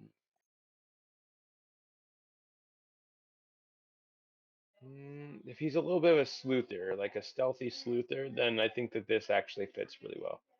He's not going to behave like he's not going to have an iron will. He's a little bit more skittish than that. A little flighty? Just all less. Squirrel. I mean, not literally. He wishes. Next refresh, that's happening. All right, so your adjusted refresh is 1. You got 1 fate points. We need to work on your aspects. Which we will get back to after Josh's turn. Josh, what's up? Woo! Time to play Fagin, man. So, are you going to all right, so add a folder NGCs. Okay. Well, what does good empathy and and fair scholarship or fair context. It got me the high schooler, and what is the high schooler going to, with that empathy, have already gotten something for that empathy role? Oh no, you found the high schooler that you want to influence, that you want to Okay. make an ally. All right. Flattery. Definitely flattery with high schoolers. Male or female? Your call. I don't care. I think to try to not make it be super weird, we're gonna make it male. And flattery, we're gonna work on flattery and ego, and that will help, pull, humble flattery and building up his ego, and being complimentary to him as a person, and as a being interested in what he's doing, so that we can get him to do Alex can get him to do what he wants, which is, check out this and work on covering it up, essentially, or manipulating it some.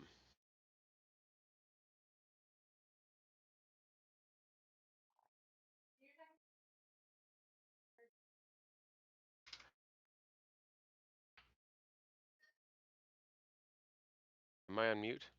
I'm not on mute. You're not Oh, on mute. no, you're not. You're not a mute. Making sure.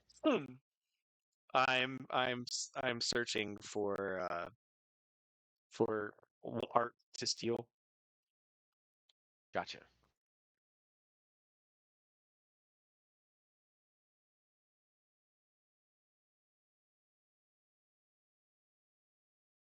So glad I'm recording my crime.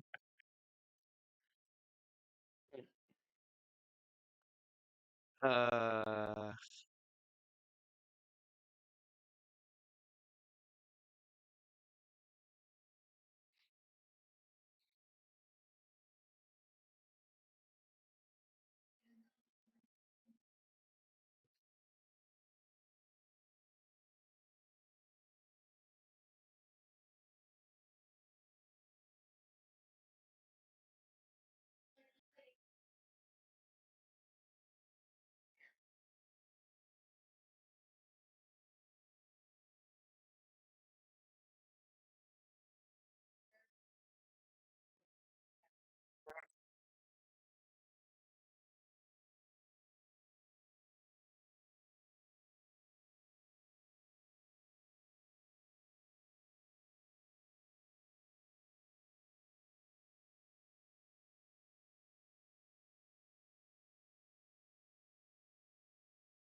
Skip the Gary Sandusky jokes, and Anton Velasic is now in your NPC list.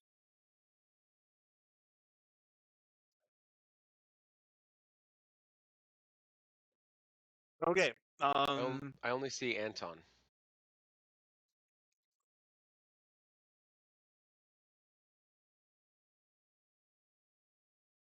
Is it supposed to be two or just one?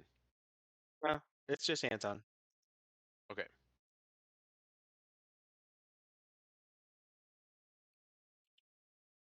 All right.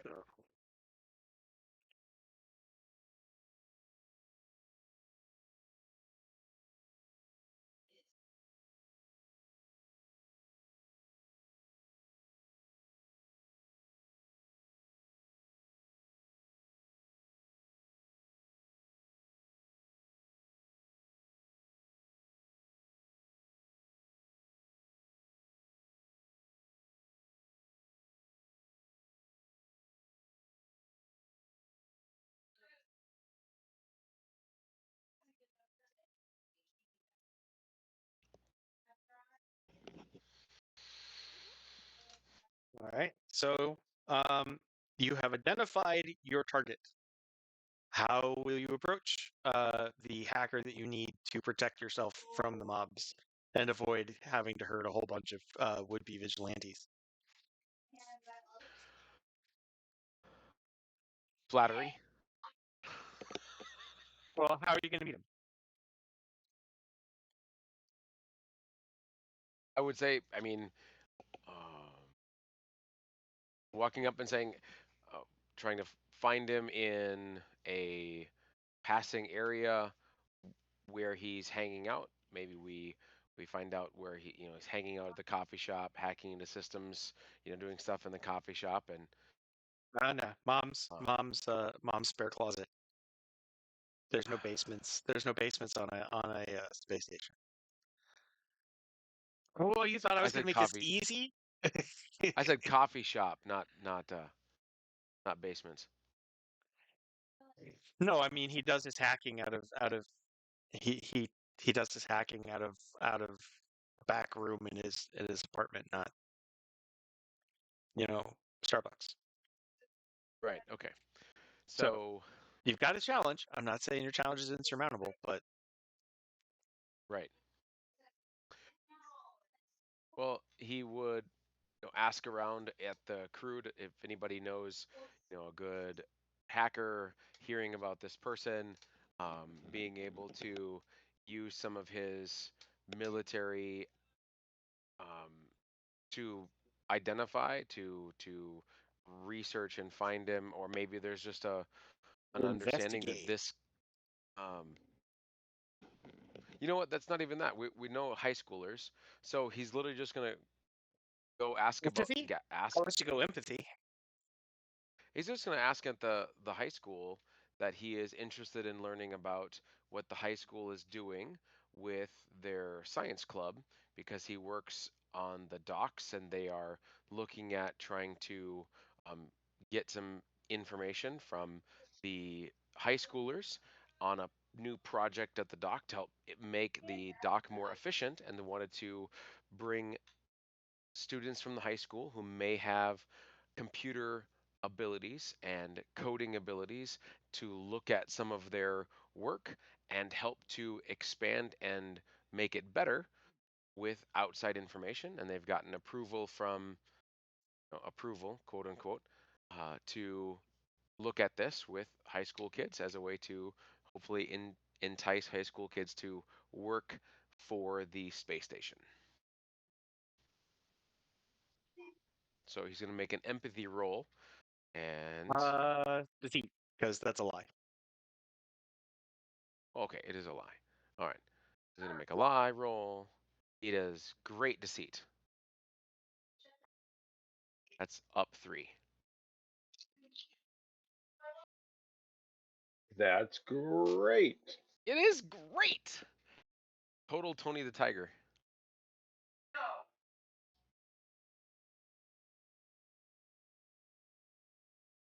Did he get a plus 3? He's a high school principal. Oh, gotcha. Okay. He's got to be able to find these crafty little lying, sneaking kids and set them on the right path. That's kind of part of his job. Um, he's it's not a total fail. You get a temporary boost. Um,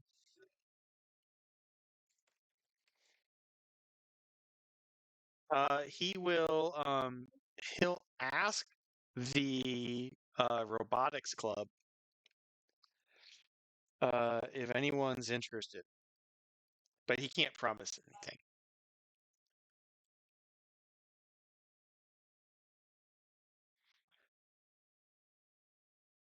Um, so now we'll go empathy because you're gonna need some kind of angle to lure the targeted allies into interaction range. Okay. And I have a fragile aspect. Well, the fragile aspect is I'm gonna let you make an additional empathy roll as Okay. for part of the message.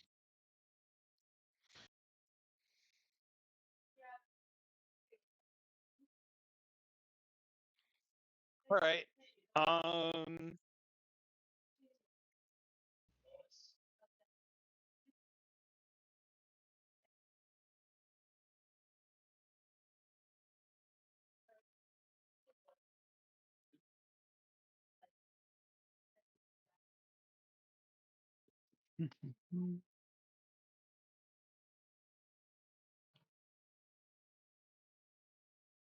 So you tell them they have a chance to audition for a position. If they're not good enough, they can't be of any help anyway.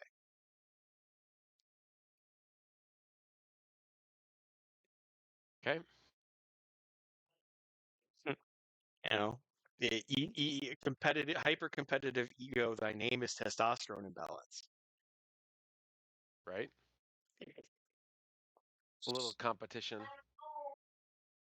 just to show up your buddies or the club across the station. Mm-hmm.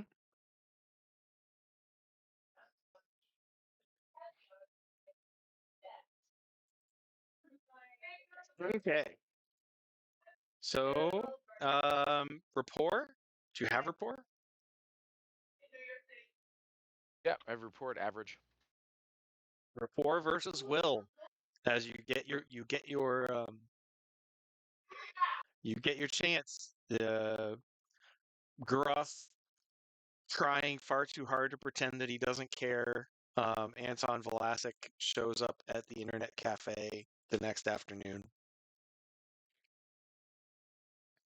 Okay. Here's our rapport roll for our GI Joe. Average rapport.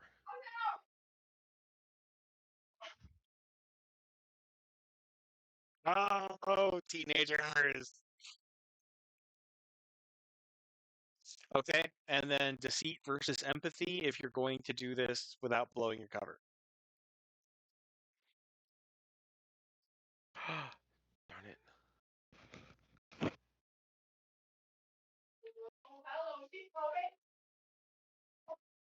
Okay. Oh, you also rolled for it.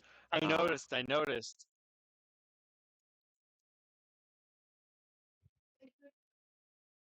I was prepared to burn a fate point on that, and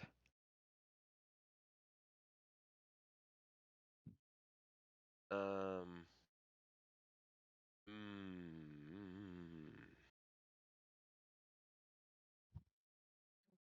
Um, his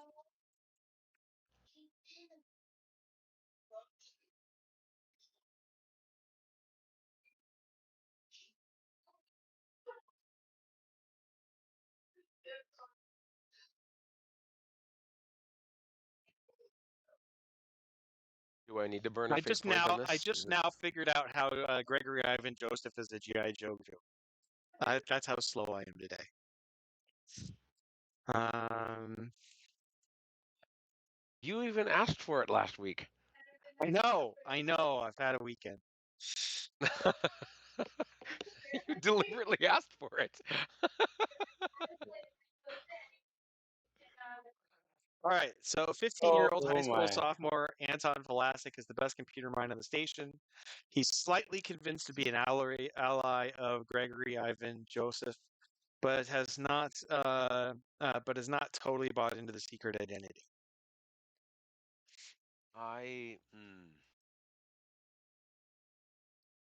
Meaning you're going to have to make further deceit rolls in the future when you want to use Anton as a sidekick. Or Right. burn the pain point now and make it a thing where he trusts you. Yeah, I'm thinking actually right now is time to burn that fate point to get in this good graces and not have to worry about it later. Spend the time now so that I don't have to spend the time later. And I'm going to burn a fate point for the. So be careful what aspect you pick because it's going to define your relationship with Anton. Yes, right. Yeah, absolutely. So because I know he's innocent and because I really want to protect him and make sure that he isn't put at risk, I'm going to use the unconquered protector of the innocent because I really do want to protect this young man. I know he's innocent of all things.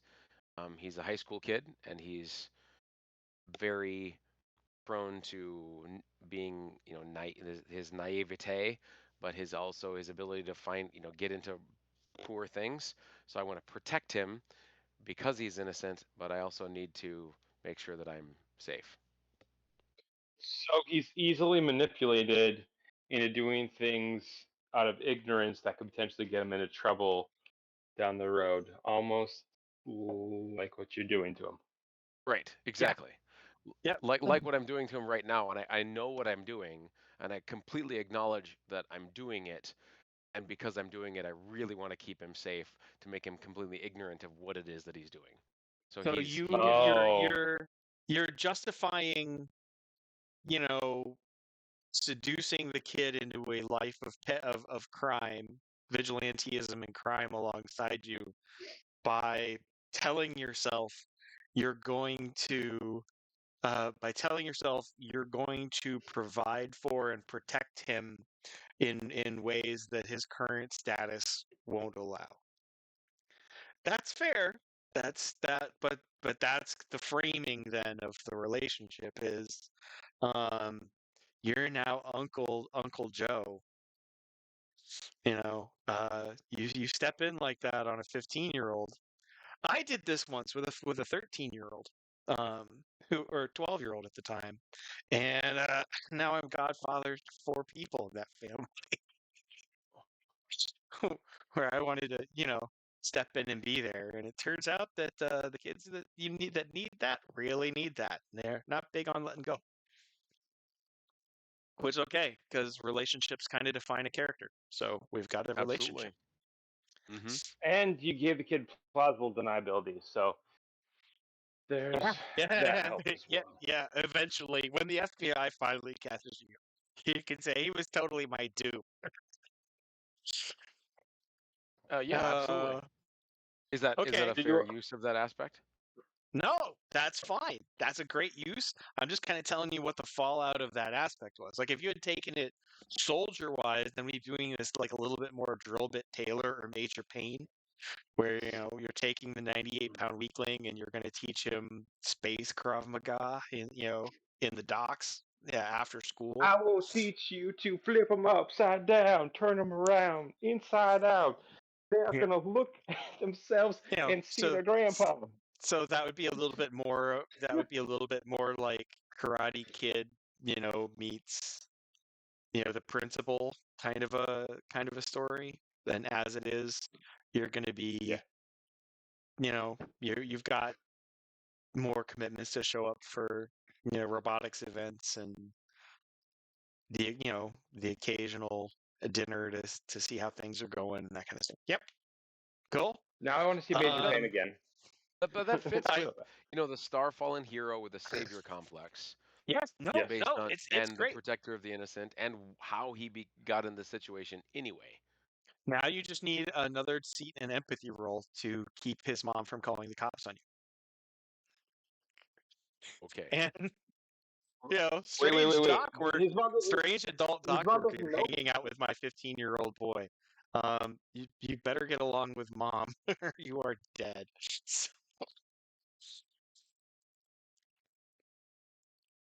Well, honestly though, would it have to happen now? Uh, no, we're moving ahead. We're kind of wrapping this up because you've done everything you need, and he got uh, and he got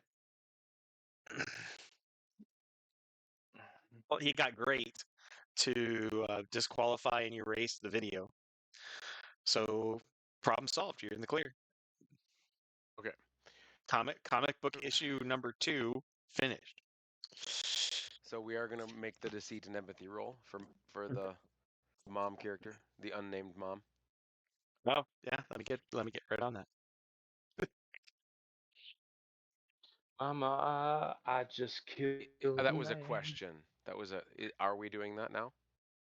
Yeah, might as well just make a let's wrap that story up. But we can make those rolls when it's your turn again. Okay, let's do that.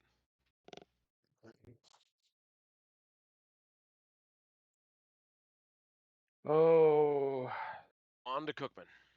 I'm so that tempted to make poor his high mom schooler. Sarah Connor. Oh. Yeah. Oh. There you go. She raised a confident boy, I tell you what. Yup. One of these days, he's gonna help fight off the cyborg invasion. I don't think the cyborg invasion is. Well, actually, yeah, the cyborg invasion is now. Actually, Cookman, the cyborg invasion is now. See, that was that was the Easter egg in that moment. Thank you for catching Oh, it. okay, back to Cookman's character building. Oh my gosh. All right, so sold to the Valorian Empire. We kind of talked about so on the planet of Torrentus 6. Hello? Are you pacing a second ago? It got loud and I was like, where's Graham? Probably was a professional messenger delivery boy, specialist. Oh. Charlie was a transporter.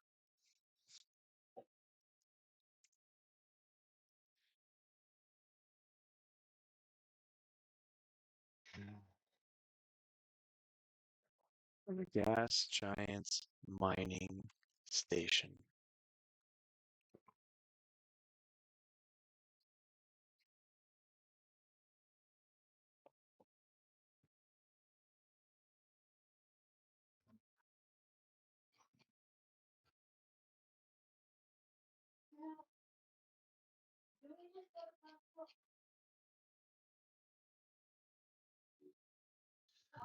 At the time of the fall of the Valorian Empire,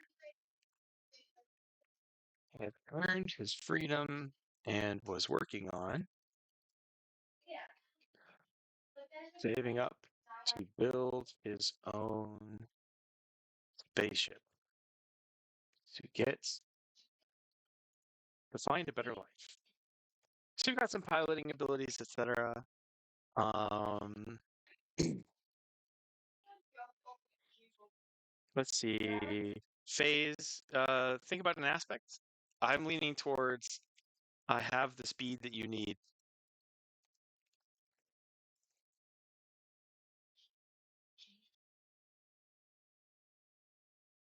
Or The I'm Need for fast. Speed? I'm fast, smart, and good.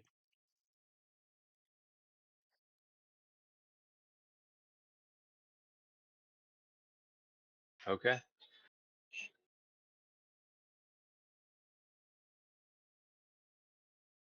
I thought you were gonna mix in like a Star Trek joke in there or something like that. Like, I'm giving it all she's got, Captain. Well, I've got another But aspect. yes, I like where this is going. All right. When it switches over to the aspects on the core one, the phase 0, it has super speedster Vietnam vet on there twice. Yeah, we might. Because there's the main aspect. So we're gonna have to rename the phase trio, but because I like Super Oh, okay, Speedster Vietnam Vet as your high concept.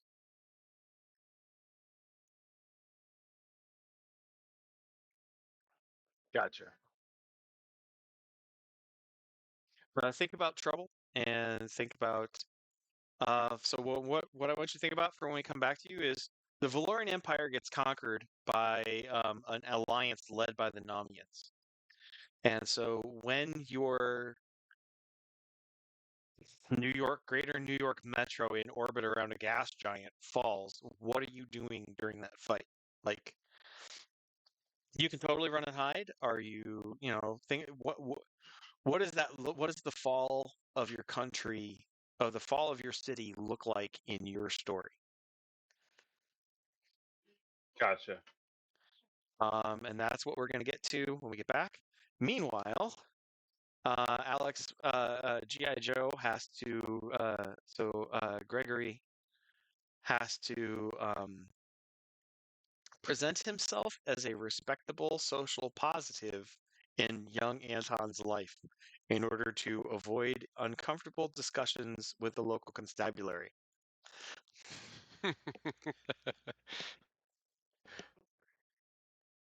All right. Do I get any Yeah, bonuses yeah, because yeah. I'm gonna give you. Well, he's a known he's known to be a code, a hacker, slicer, and into no good in trouble once in a while. uh, well, Anton's never been gotten caught. He's too good for that. Okay. But we have his trouble aspect. Fanboy sidekick to GI Joe.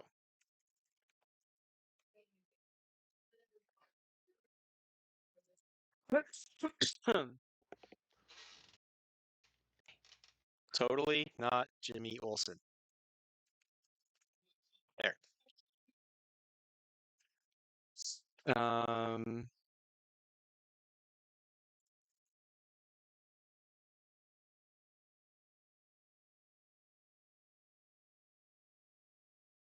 adolescent hacking nerd. Um,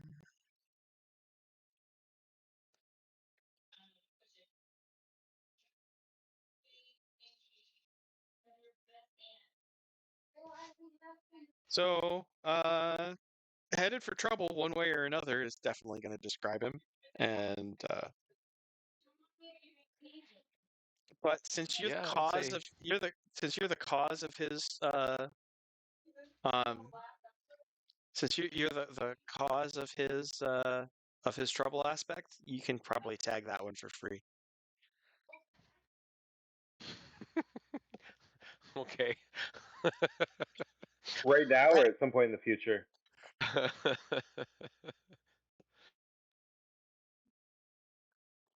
so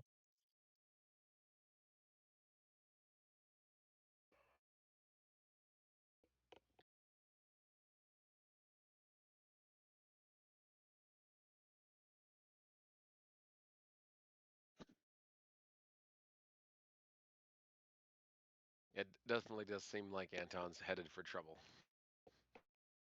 well, he is now. right? Well, you know, hackers like that are going to get themselves in trouble one way or another. It's how Yes. deep of Yes. trouble they get themselves into. And he's gotten himself in pretty deep. Alexander helped, but or directly pushed him into the pool. All right. So anyway, so I'm going to roll deceit or empathy, and deceit and empathy, and I have a free tag on headed for trouble. Um, you have a free tag on headed for trouble. Yes. Do you want me to roll deceit first? I want you to roll empathy first. Size up your mark. All right. Empathy roll. Up 1 to fair.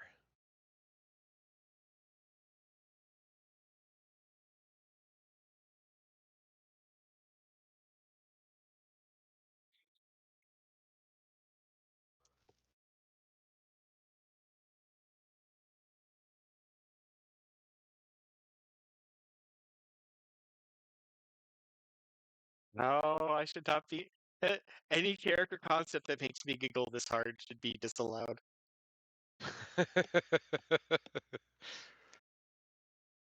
I'm about to have a lot of fun, and I'm not even remotely sorry.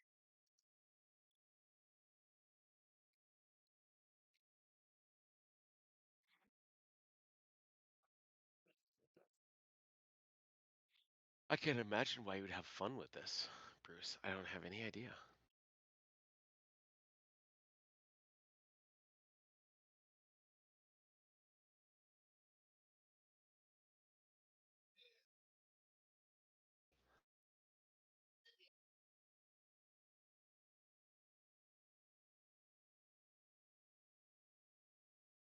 So meet Commander Ivanov of Alaska.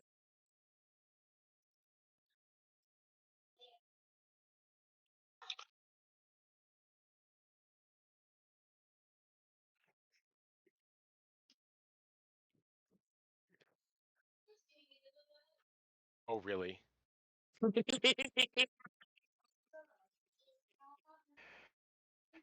Yep. Anton's mom is the commander of the station. No. He's uh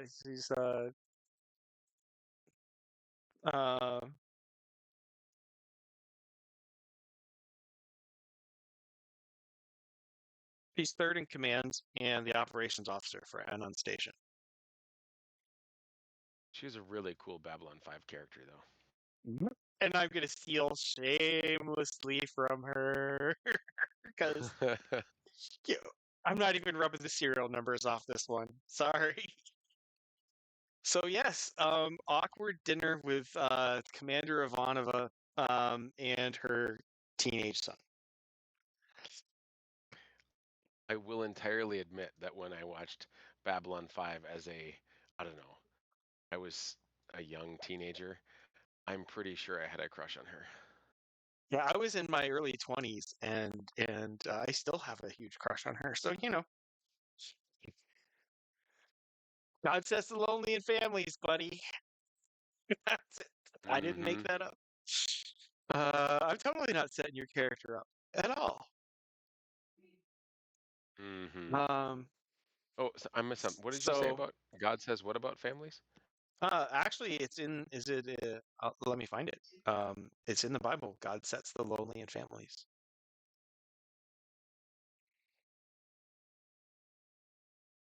That is Psalm 68:6. You can throw that one at Jackson versus. He might like that one.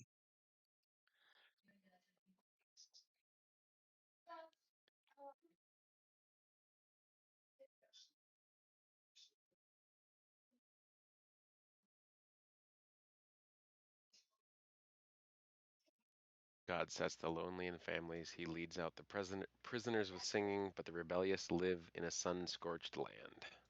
Yes. Isn't that just a theme verse for our campaign? Indeed. Okay, so professional military no nonsense woman.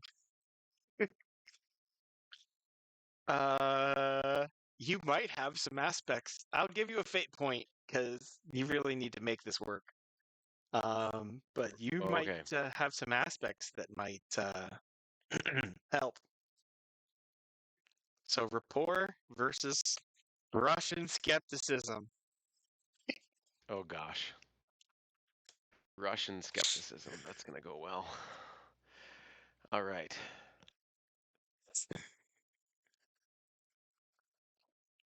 Russian skepticism rolls up too for. Ah. Oh, you're a host. You gotta get a. Well, that's not good. Mm. Well, I can tag Anton's headed for trouble one way or another for free. Okay. That moves me to That gets you up to fair. fair. She ruled a superb. Oh my gosh. Oh. Fate point for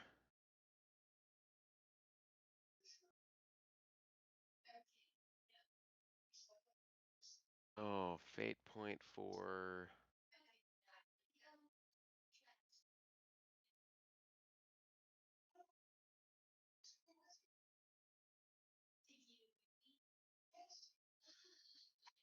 that one. Okay.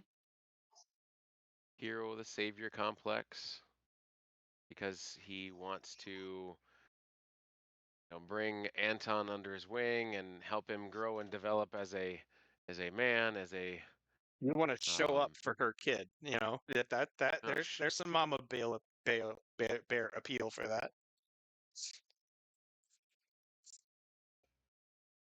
No, like show up in times of trouble, show up to support, like capital mm-hmm, S, capital U, show up. Dawson McAllister used to say, "Kids spell love Time." mm-hmm. So that is one fate point to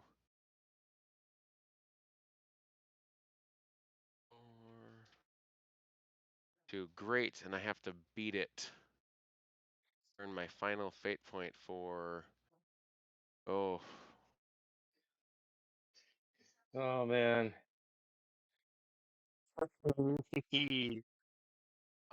I want to. Oh man.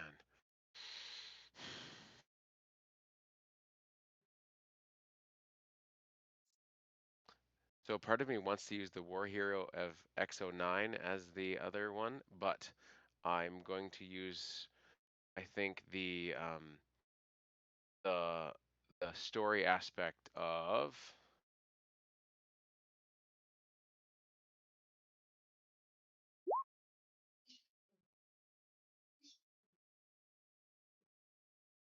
the Starfallen Gospel aspect to bring, bring hope to this character of Anton and help, bring him a lot like, honestly, Bruce, like you do with your, godson with Gabriel. Um, Help be there, support him, guide him, answer questions, try to help move him forward in that direction of um, just Now he's manly in college. guidance, I'm a random taxi home. right? Yep. All right. So Starfallen Hero, Starfallen Gospel, and they're gonna make that a story. So story aspects, edit,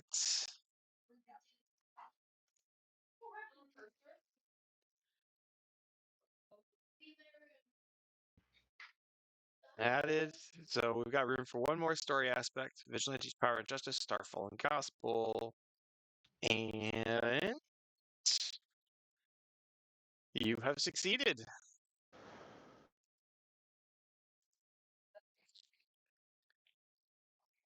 So notes, cyborg hints in human speed. We're also going to say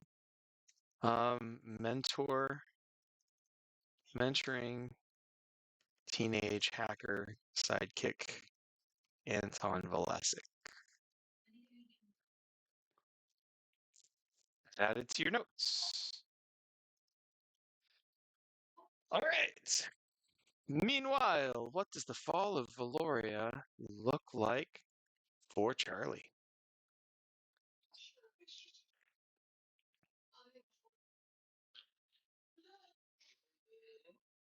Considering that he's at this point, I'm guessing because the Fall of Valoria is in 2106. New York City at that point is one of those megatropolises. Well, you're not in. You're in like space New York. You're in a mining facility, a mining city orbiting a gas giant. Oh, not literally New York. Not literally New York, but a 50-mile wide, 10-mile tall, rotating habitat that's been inhabited for the last, 5 centuries. Okay. With it being a gas giant, I'm guessing that the gas part of it isn't like in industry, but there is mining. Oh, yeah, well, no, there's gas mining, there's mining on the moons, there's mining on the associated asteroid, the associated rings. Okay. You know, I'm thinking that it all goes through your station for processing, manufacturing, shipping, that kind of thing. gotcha. Because it's I'm easier. thinking that the Namians are wanting to cripple some infrastructure, and so he No, almost they gets want caught. the Namians What's just want that? to rule and control. They're not out to destroy. Namians aren't Okay, space so locusts.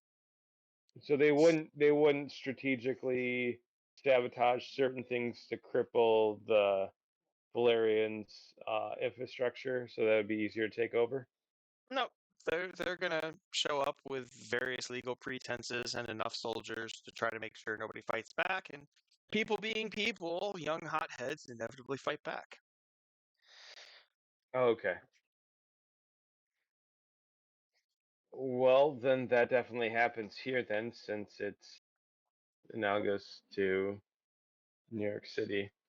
People show up with smiles on their faces, and people with masked and covered faces and rifles stand behind them. Uh, I'm guessing he's going to be told that his services are no longer required, and it's kind of gently suggested that he go somewhere else. Oh well, the Namians.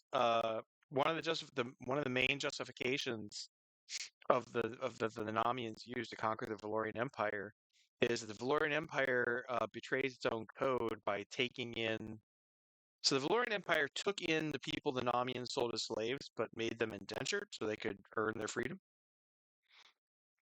Like you Gotcha. pay for once you've paid off your debt to society, you're a free man. And the Namians ignore the grace part and say they're guilty for slave trading, and therefore they need to be, overthrown for betraying their own standards. Because outright Wait, what? slavery is illegal in the Valorian Empire. Then what are they doing? Well, it doesn't matter what they're doing. They're the righteous people. Oh my goodness. Yeah, Uh, the sharks are the everybody hates the sharks. They're the worst. Those bastards. okay. Well, in the the space analog of you know of New York City, with tons of industry and economy and infrastructure. I guess the bigger question would be what my character is doing as much as it is what the Namians are doing and how they feel about my character being there. So what we're really looking for is, do you join the resistance while it lasts? It might last 6 months to a year. Are you fighting back? Are you part of the resistance? Are you part of the collaborators? Are you part of the 40% of the population who just wants to keep your head down and avoid trouble? You mean the 40% that's the working class that just wants to survive? Yeah, that kind of fits his MO. Okay. So you have the power to make a difference, but you have a total lack of protag. So, you are not the protagonist of this story. There's nothing motivating him to be the protagonist of this story.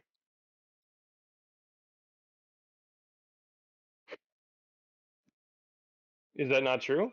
Is that if there's a motivation, then I would Well, the be willing to hear it Valorians out. did take you in, give you back your freedom. Did take you in, did purchase you from slavery, give you a chance to earn back your freedom, made you a free man, gave you equal rights.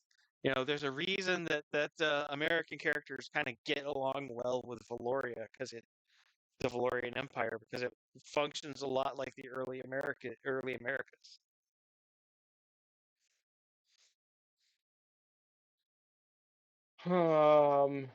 So he does probably feel some bit You were a of Vietnam vet. At some point, you were willing to fight and die for the shared principles of both countries. yeah, but idealism kind of died in those jungles. My idealism broke with my hip. Yes. Okay. I mean, like my character, part of my character, if I don't know if you see my avatar, but it's Charlie Sheen in Platoon. You go in an idealist. get shook up pretty badly. So the reality of what he can do might not necessarily be something he's willing to act on. Just Or this realizing could that be, or after like 100 years of staying out of the fight, this could be what makes you fight again. it could be. As with any fight or flight moment, you never know how somebody's going to act. Well, this is I'm not. The reason I'm saying this is we're playing heroes, and heroes have protag, Right. right? They have motivation to go get involved, and so it seems like this would be an opportunity for you to have a change of character from 100 years of not getting involved. Actually, almost 150. You're going to be one of the old timers. To dang it, they're I keep trying to get out. They keep pulling me back in.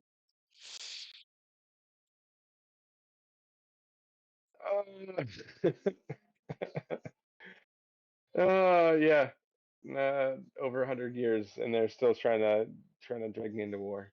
Uh, then, with that being said, is there anybody that would be petitioning him to go and help out, or is it something he has to do of his own volition? Would be his own volition. Okay, well, I would say that something that would probably end up creating an opportunity for him would be if there was a situation in which somebody that was a part of the Valerian government, military, something like that, was in a position where he could help them. Kind of like Peter Parker, you know, going and fighting that fight at the beginning of the story. You know, not instead of the it's not my problem kind of situation. He actually does try to help, but since he's also a super speedster, maybe the idea is to get somebody out of trouble and help them escape. So not necessarily fighting as much as it is he's sees an opportunity to be able to save somebody. So let's do this.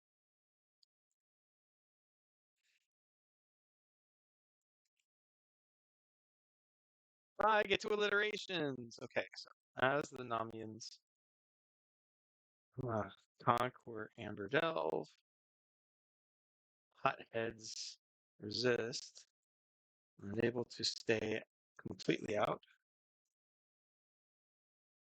Charlie uses his speed to save as many of the idealists as he can. Then he is eventually captured and repatriated to Earth. All right, I need a What? percentage roll. Oh my goodness.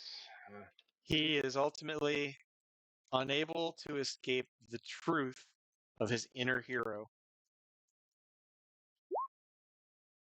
and regains his own self-respect.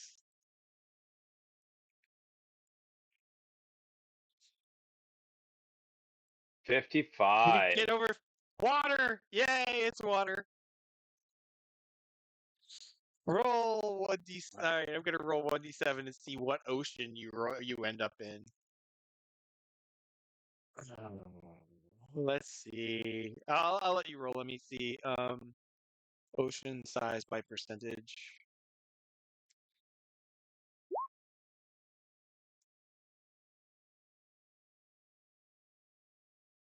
Got a 2. 2. Yep. Oh, you also get dumped in the Pacific. In the Pacific? Yep. Oh man. That's where I landed. Good news Like right in is the middle of the Pacific. that you can run on water. So swimming isn't a problem.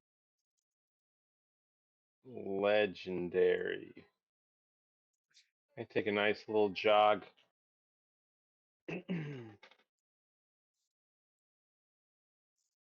And your regeneration powers means you're not going to get tired just by running.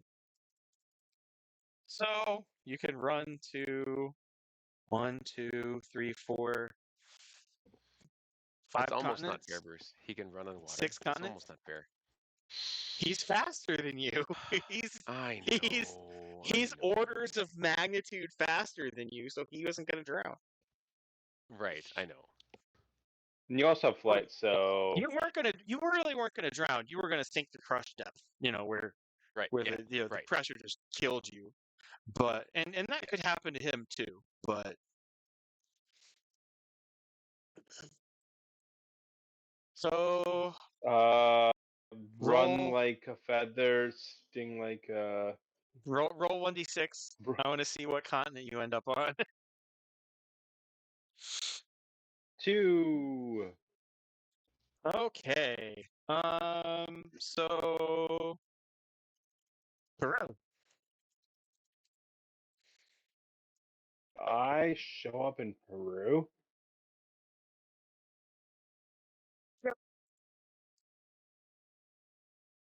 You could run up to Machu Picchu like now.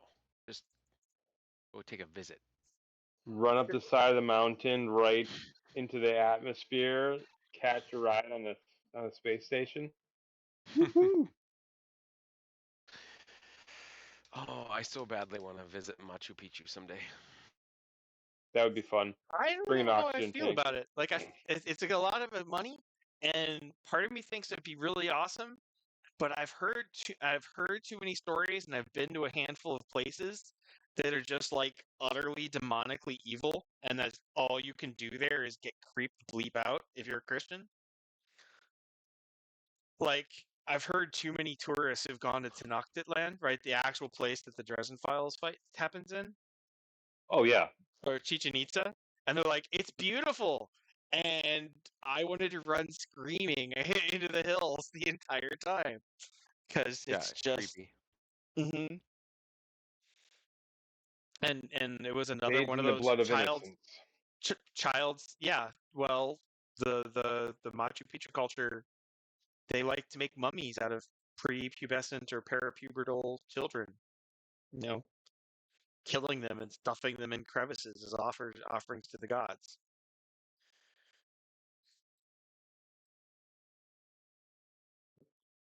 Anyway, Yeah, that's no fun.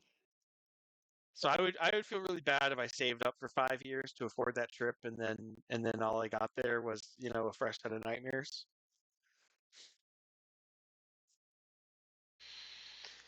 Yeah, I just spoil history with that old thing called facts. Gosh almighty. I Bruce, why don't you I go? I was the Go. bane. When I went back to college, I already had like 134 credits, and half of it was history of one sort or another. I was the bane of many undergrad history profs. They were not happy to have me in their class because they'd have like the narrative, and I'd be like, "What about this?" And that's the looks I would get. Yeah, I know. It was like when I had a sociology class with the most left-leaning sociology professor who's actually on the cover of this month's or this quarter's St. Cloud State University alumni magazine Mm-hmm. for her work with the social justice of food and agriculture. Oh my! And yeah, right. She, I was very much the only I was the only one of the only men in the class, probably the only, I think the only man who came regularly. I It was was the probably the only humanities, so yeah. I was probably the only straight, like heterosexual person in the entire room, and I made the comment at one point about I felt that uh,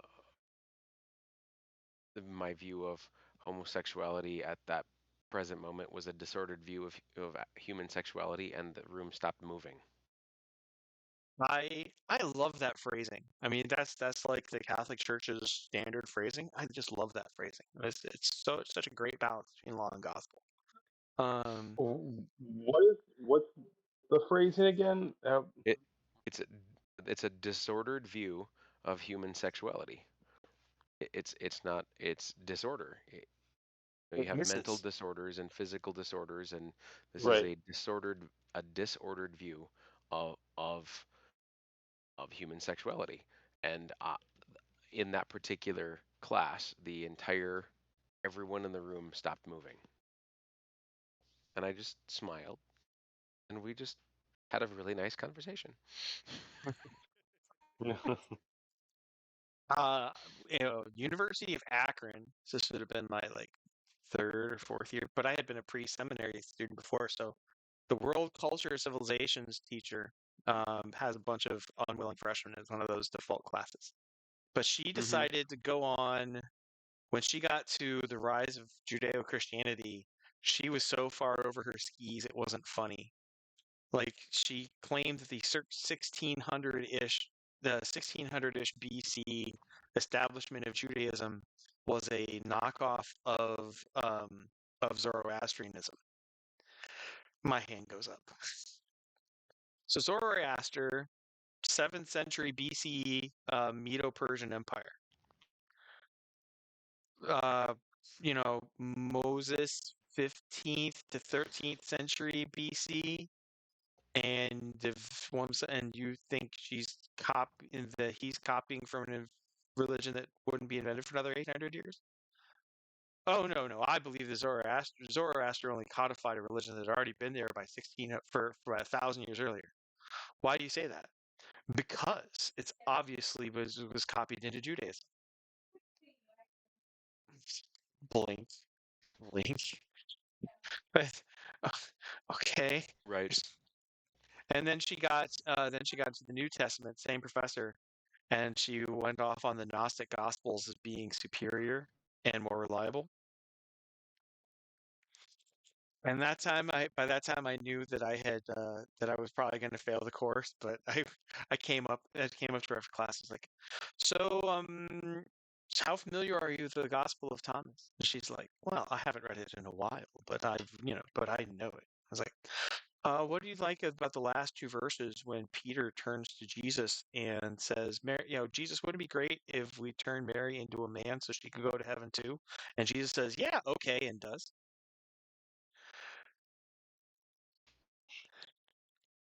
Blink, blink. She turned around and left. Like, yeah, that was the only time I've ever been deliberately failed on a class by a professor. She changed the exam time, the final exam time, and left me out of the notifications. You think you'd be able to go to the dean to get something worked out? I But was I was I'm sure that 24 would have been a and futile effort. I was 20. No, I was 20. No, I wasn't. I was 21 and stupid. I know that now. Like if she tried that to me now, man, I'd have her job. But at 21, I was not that smart. Um, You took your L's on the chin. oh yeah. I know that feeling. Anyway, so you get to the Peruvian coastline. What would your character do about that? Oh, my character was from New York. I think I would probably make a run home. Uh, Once you seems can like see the a only map. logical thing. Okay. Yeah, So you head to New York Bay.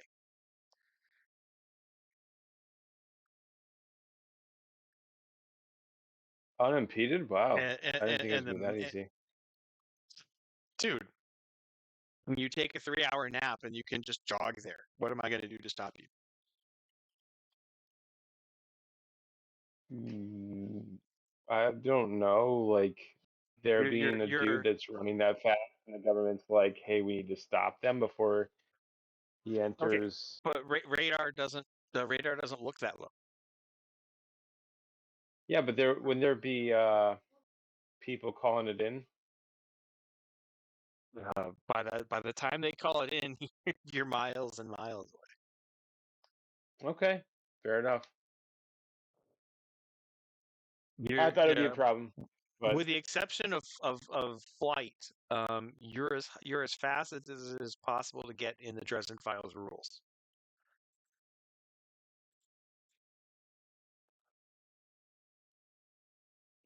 like Mr. Greyfast.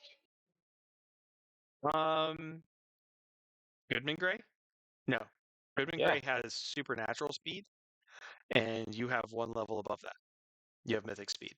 Oh, You're as much gotcha. You're as much faster above Goodman Gray as Goodman Gray is above your average ghoul. Nice. So, like with the Dresden Files rules, if you have inhuman speed, you get a +4 to initiative. Once you hit supernatural, the middle level, you automatically win initiative. You just automatically go first, unless there's somebody else who also has it, and then you do the standard comparison between you. And you're a level above that. Where like, not only do you automatically go first, but if we're comparing to anybody who has just the level below, you're like +4 over them. I mean, you just are first always. Unless I meet somebody with mythic speed as well. Somebody else with mythic speed, which is possible. You know, there's other speedsters. That's kind of because once you figure out how to use it, super speed is just ridiculously sick in Fate Core. It's not directly an attack skill, but holy aspects, Batman. You mean like carrying a 50-pound rock going 1,000 miles an hour and then just letting go of it while you take a left-hand turn? So that would be 3 moves, right? Physique to pick up the rock for 1 move, and then speed where you'd put on, if you rolled up at all, you put on like 3 aspects, and then like a weapons 3 rock that you would roll fight with, and then tag, +6 for your speed.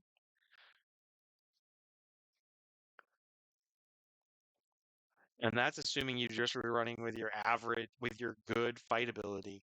If you were spending like every turn throwing flanked, outnumbered, flanked, outmaneuvered, disoriented, a step behind aspects on a character, and then somebody else had a maximum shoot or fight ability to step into that, then you're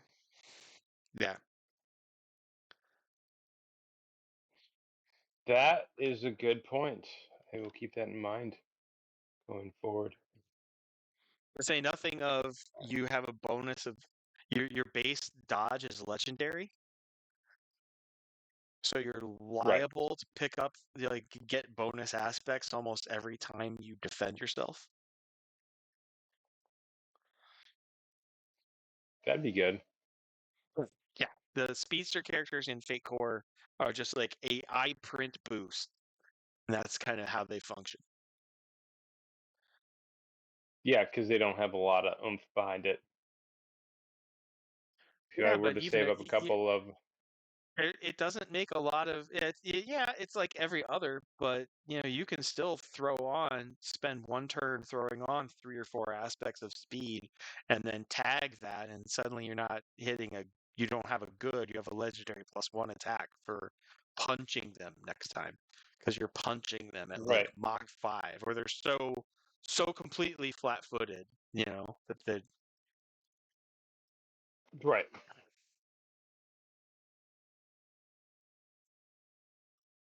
Good point.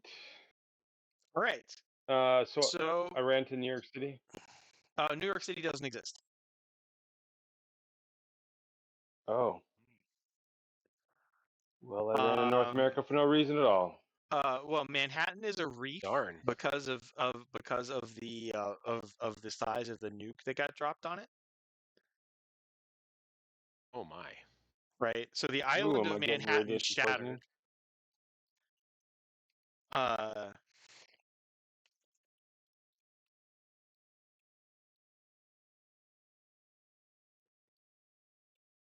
I'm just picturing the song "Radioactive" in my head. well, so the island of Radioactive. Manhattan shattered during the depopulation wars or slash World War III, depending on who you're learning history from. Hmm. Sounds lovely. So Russia used its mega tsunami bomb on it.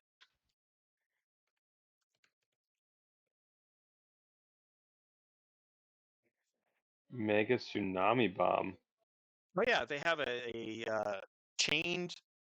It's 10 nuclear warheads chained, daisy chained.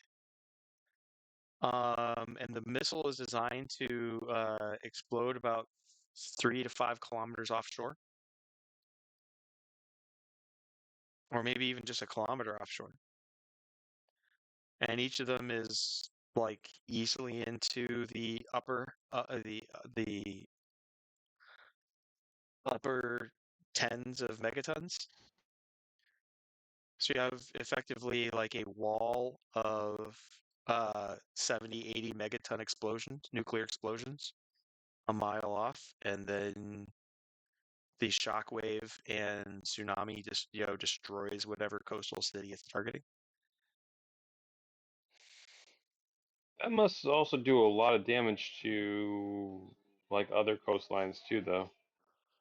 Yep. Mm-hmm. I would imagine it's Jeez. pretty destructive across the board. Yeah, you drop it in the Atlantic, and it's like any coastline that's in a line of sight is gonna be just toast. Oh, that sucks.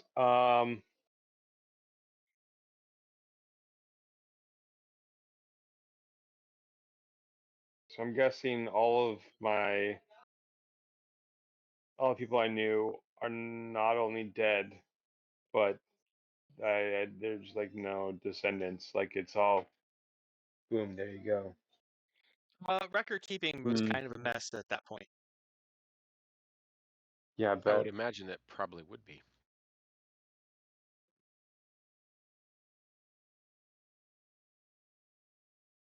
Okay.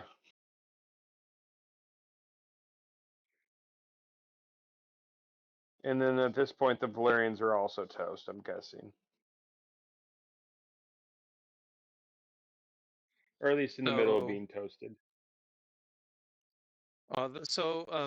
this casualties during the depopulation wars, which I'm not making up. The current round of wars are actually being spurred by an immense demographic top heaviness in first world countries. Like people who are in the know that 10 years from now, basically every country but America isn't going to have enough population to field a military. So they're going to get secure borders or resources. They have to do it now. They've got 5 to 7 years left.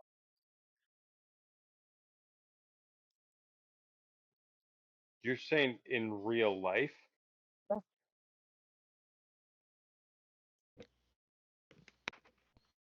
Oh, if that's not scary. The population trends of our entire world are shrinking rapidly in the Yeah. like the number of new births versus deaths is actually in reverse to what it has been historically. So countries, I mean, it started with Japan, in which there were more older people. The population trends were their older people outnumbered the younger people, and it's gotten more and more like that for many years. So Generation X and the Millennials. Yeah. Only America and Latin America has those generations in any significant size.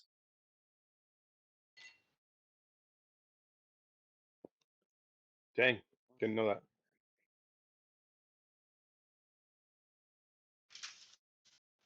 So America is liable to be able to put itself back together faster than any other country on the planet. But yeah, so the scholar you want to hear about this one is Peter Zahan. Um, he's a demographics and geopolitical economist. Um, I've got him talking about from around Christmas of this last year. I've got a really good interview with him, talking with a retired Navy SEAL about this idea when it applies to Ukraine. But then you start digging in the rest of the stuff, and he just goes through country from country. Like everything, Canada, China. He's somebody that I would take with a bit of a grain of salt. On some of his solutions are a bit idealistic, but um, he's a diehard environmentalist. So I'm like, okay, a little unhinged, but he's not wrong about the population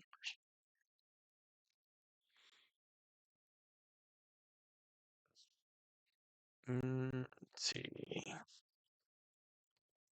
Close. Peter Zahan. I will.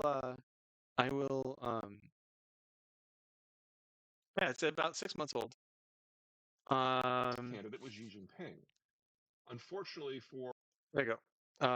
I will put this interview up in Messenger, and you guys can listen to it at your leisure.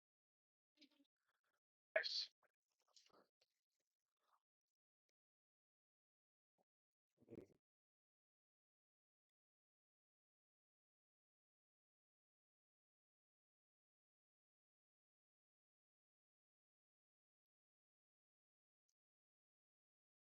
Um,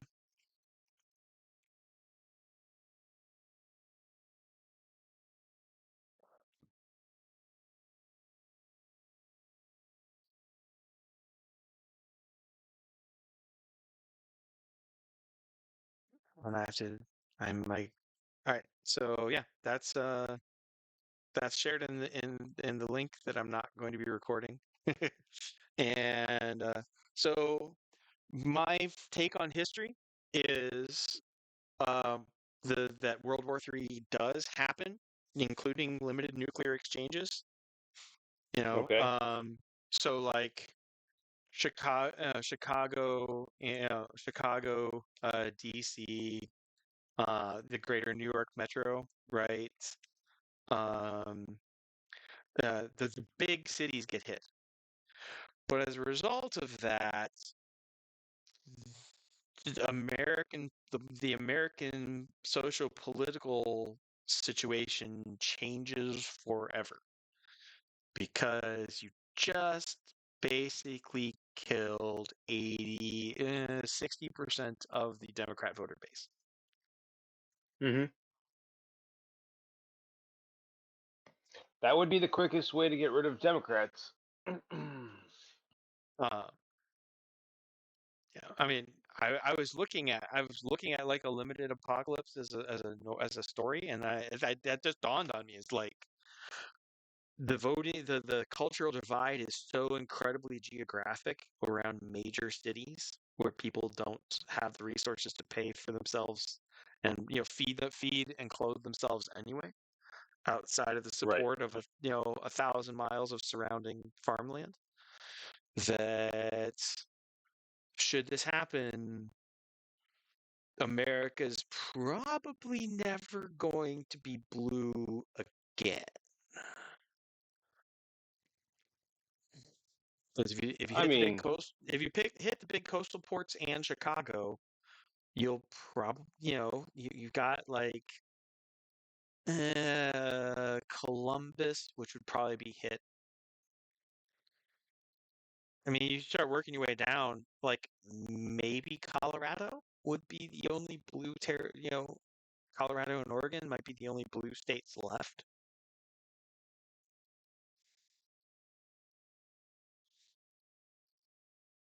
Hawaii, but Hawaii is a major military port, so 3 blue right. states left. Because even if you wipe out one major city in Ohio, Ohio never votes blue again. And it's got 3 major cities. So Cincinnati, Cleveland, or Columbus. You take any of those, it's gone. Minnesota, without the Twin Cities, It's Duluth very is red. hard. Duluth and the Arrowhead is hardcore blue because of mining unions, and that's Yeah, it. but that's not going to last much longer. Nope. There's nobody else. Nobody who lives even 5 miles outside of this 494, 694 loop wants to be ruled by that party, in any significant population terms. Even like St. Cloud, that's becoming a much larger metropolitan-esque area, is still very red. Right. And it's a leaning heavily red city, and then you drive 3 miles outside the city limits, Oh and yeah, you go to Rice, just north of it. Yeah. every other farm with its Trump sign that's still up. Yep. Yeah. You But know, like when I was in college, like speaking of that, when I was in college, if you went downtown, I mean, this was 2003 to 2008. If you went downtown and in St. Cloud to some of the bars downtown on St. Germain, and you knew what to look for, you could see the neo-Nazis and the KKK openly Oh if you knew what to look for. dang. Um, it was very, very prevalent. I don't know how much I agree with them being on the right when you look at their actual party platforms. Yeah, I agree with you on that. I really do. Like socialized medicine, Planned Parenthood, gun control, government health care. You go down like item by item. They're just more blatantly racist about it. um, Yeah, but they but often get wrapped up as like, yeah, they get described as on the right, and yeah, like that. I mean, yeah. that's yeah. And growing up in Ohio, like I could have all my black friends from the city out because most of those people are grade school bully level people, and we had shotguns and were willing to use it on them if they showed up. And everybody knew it. So, strangely enough, they all went slinking around in their little scuzzy corners and never gave my family any trouble in the middle of Clan Country.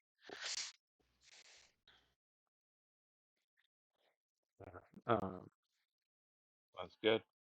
yeah. So anyway, the next thing up then is we've basically got your characters.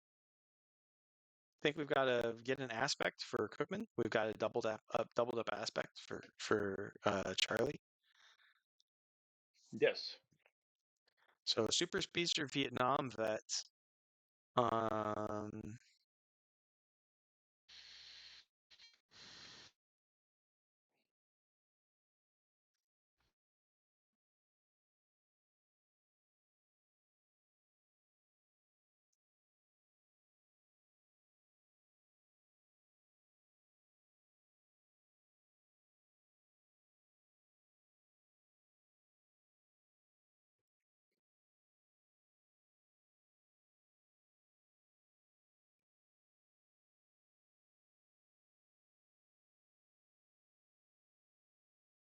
What you thinking?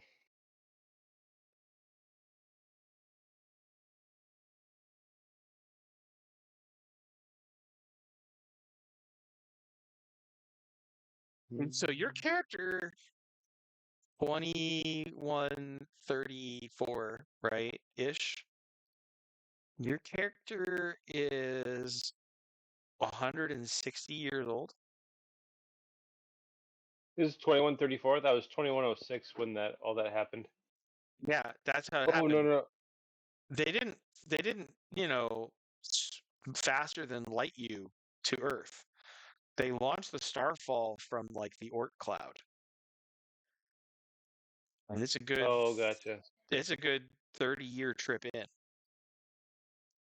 Or 28-year Gotcha. trip in. 17. Okay. I'm tired. You said 17 last week.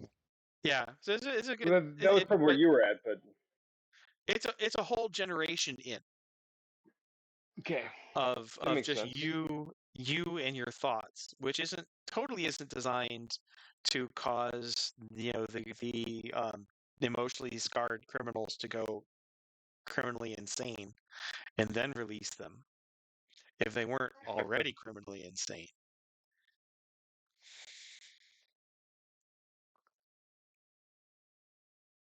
True. So we need a trouble aspect. Um,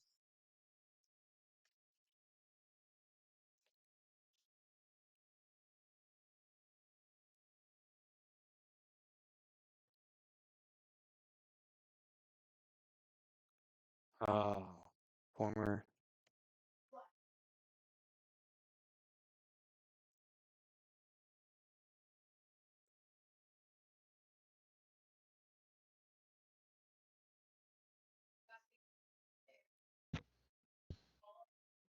It's a longer aspect than I usually like to make, but I like this aspect as your rising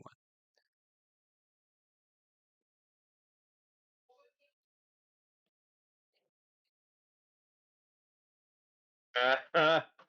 I love that. I love that because that's what that's kind of his like his sole purpose is just surviving. Okay. That's The true. trouble Yeah. aspect, why do you not just go, form a delivery service, in Miami or something, is why is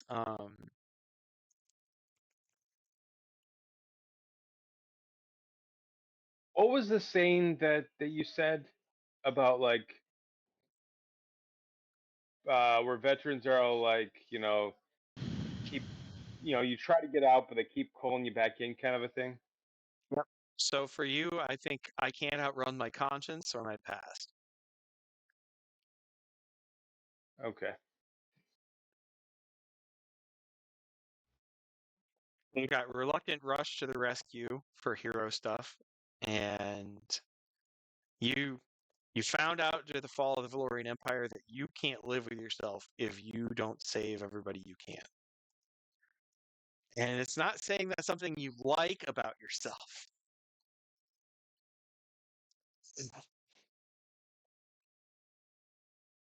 But when so like Josh's character, he's got the hero complex. You really wish that you didn't have the hero complex.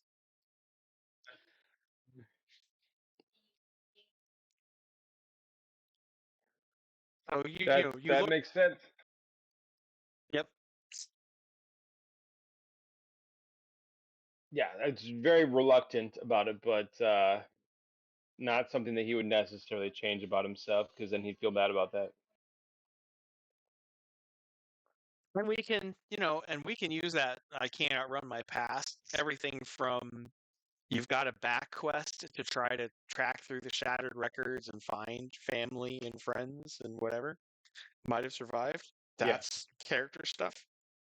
It could be R- you get stressed enough, and even though you aren't physically addicted anymore, psychologically, man, it'd be really good to just bliss out and not deal with this. Um, And then there's the whole dodge ram it. I gotta go save another pair of idiots, young whippersnapper. And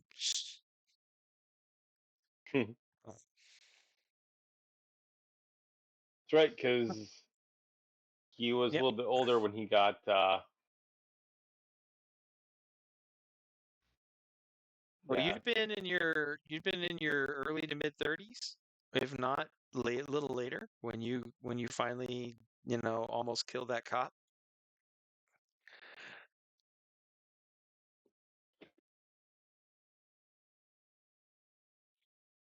Yeah. And you would have been one of the earlier people sold because that would have been the 1980s. So it's been 150 years since you were sold, and you were at least early 30s for that. So you're at least 180, if not, 190 years old. Right. I'm thinking fresh face at the end of the war, probably born in the early 50s. Yeah, you're That a makes boomer. sense. Yep. Add Yep, yep. notes. Boomer, born 1956. No, boomers are born 60. Well, if we sent you to Nam early, if we sent you to It's Nam 40, early, 40, like 46 to for, 60. 48. But I was thinking, oh yeah, I was thinking it was something where it's like, if what was when did they evacuate? 72.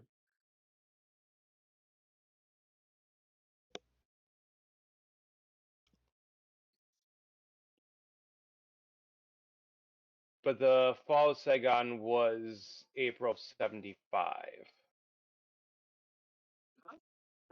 Yeah, I guess. I was born that year. So, I wasn't paying much attention. But you're out on medical.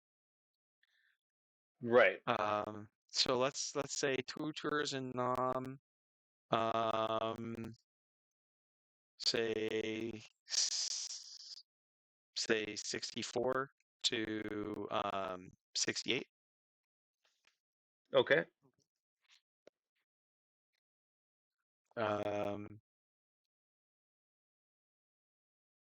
No, it can't be because it's got to be 68 to 72 because it's 20 to 24. So 68 to 72. So Uh, age 20 to age 24. so And then draft the conscription was from 64 to 73. yep.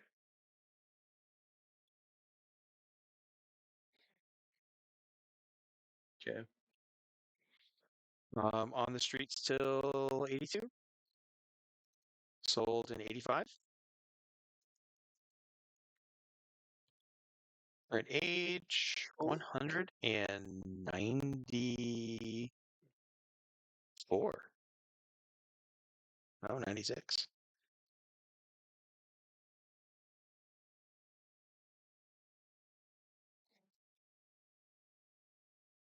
It's a long time to be alive. Spent 85, 15, 115,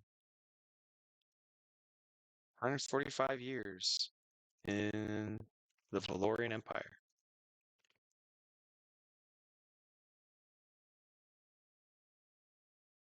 If it weren't for the PTSD, you'd barely remember Earth. Past your And childhood memory. I was gonna say, thanks to the nanobots, PTSD wasn't exactly a prominent part of my space life. Well, mitigated to I be always want sure. to call it the life. Yeah, right?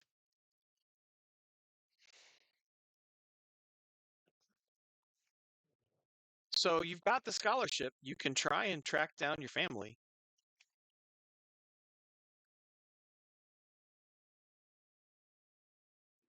It's That'd be like, pretty cool. so make your roll.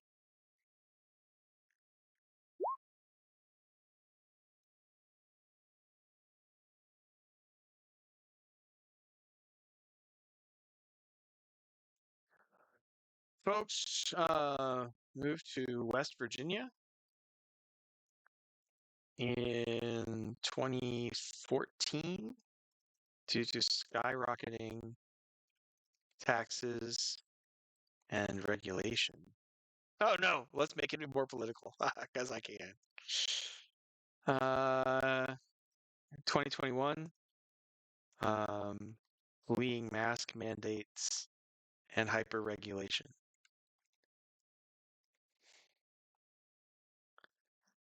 They survived the population war.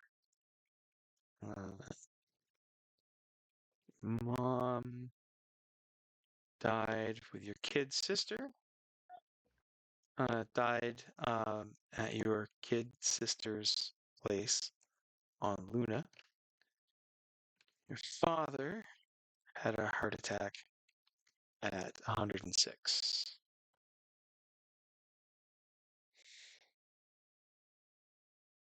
Dang, it lasted a Have long time. 12 surviving grandnieces and nephews.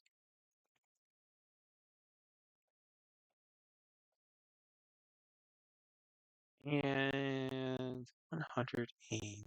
And we'll go with 59 great grands, along with 284 extended relatives.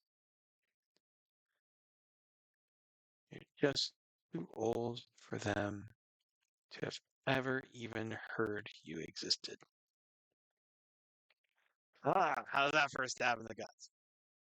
Found your family, and you don't exist to them anyway because of sheer time.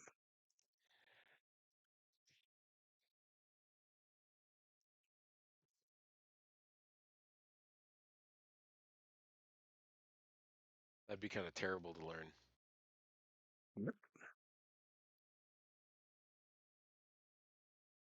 Yeah, but it's the Captain America thing though too, where it's like everybody you know is dead, True. but that this is even further exacerbated by the fact that the whole time I was out living my life, it wasn't even in transit, space transit, but just living my life out there. It was enough for multiple generations to grow up and die.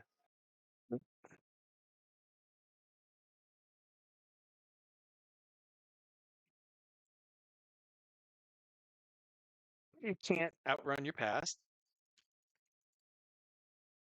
You'll have thousands of opportunities to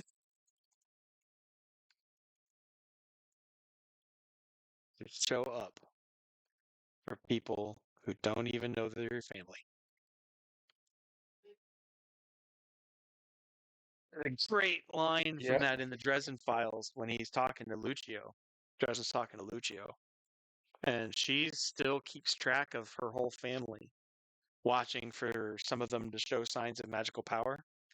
And, right. and he's like, isn't that, why is that? That's a lot of effort.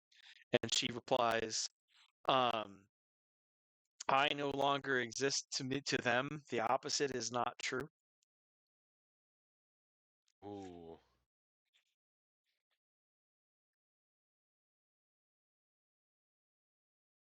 I have since I did not live a really great lifestyle in my early 20s. I have a number of, I have my own list of people like that. Like, I no longer exist in their life because of my own sins, but it does not mean I stop caring about them one bit less.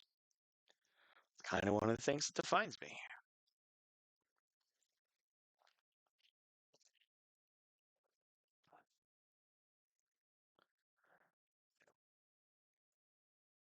An excellent motivator to make better choices in the future. Indeed. It's one of the ideas behind this whole story setup. Is do enough years of prison ministry, you got to let it out somewhere. And we're letting it out with superheroes, which I really wasn't really I did not think that aspect through. But as we're piling on the refresh, I'm sitting here like, man, I could start a comic book. I could start a comic book company off of these ideas. No, it's a whole comic book world setting. It is a comic It's book world setting. kind of If you very are much interested like. in Say again. if you are interested in finding a comic book illustrator, I happen to know one. Well, if he ever wants to take shots at publicizing like Darkblade, or I think the Tour Hope books would lend themselves well to comic bookiness. Like a graphic novel. Yeah. So from here on, we're gonna have to find. You've both shown up and figured out how to survive. Cookman does not necessarily have doesn't have the skills for a secret identity. He's going to be out. He's out of the closet from the start.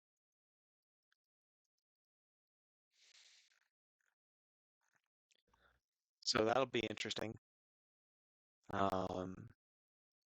So starting next week, we're probably going to have common enemies that bring you together, right? We're going to have to dig into the superhero-ness. Right.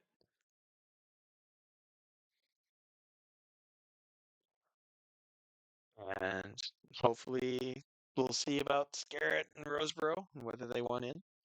If not, I'm probably gonna looking for group to add at least one more person. All right.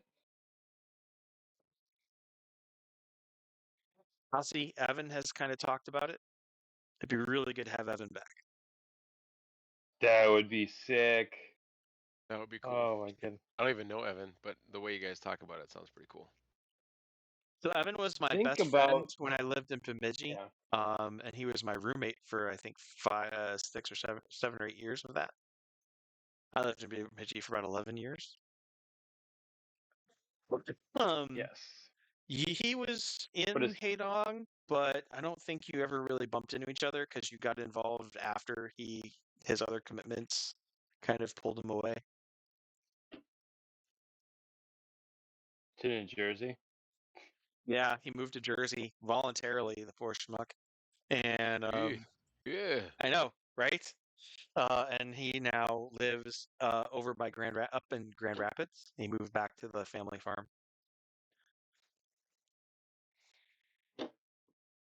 Still married with a kid. Still married, and the kid is now 8, 7 or 8. I want to say 8. Woo woo. Yep. All right, so Yeah. I will.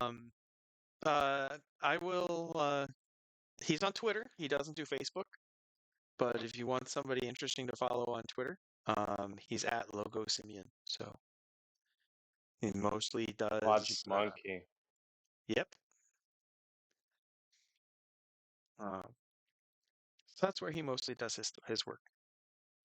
He does day jobs, and he illustrates Christian children's books.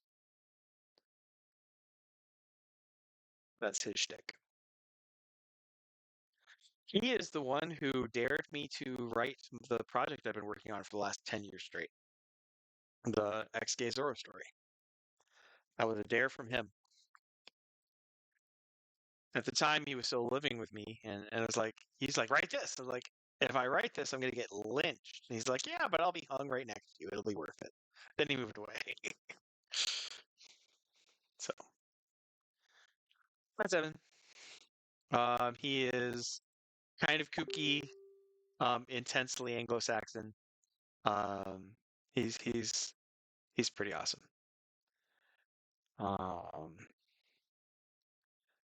But I will, man. I might have to talk to this guy about getting some cover art done. He could do some cover art for me. I'd pay for that. So if you look at his stuff, you should see some of his super wicked stuff on DeviantArt. I'm gonna stop the recording because awesome. Oh, nice. we've ended the gaming as far as I'm concerned.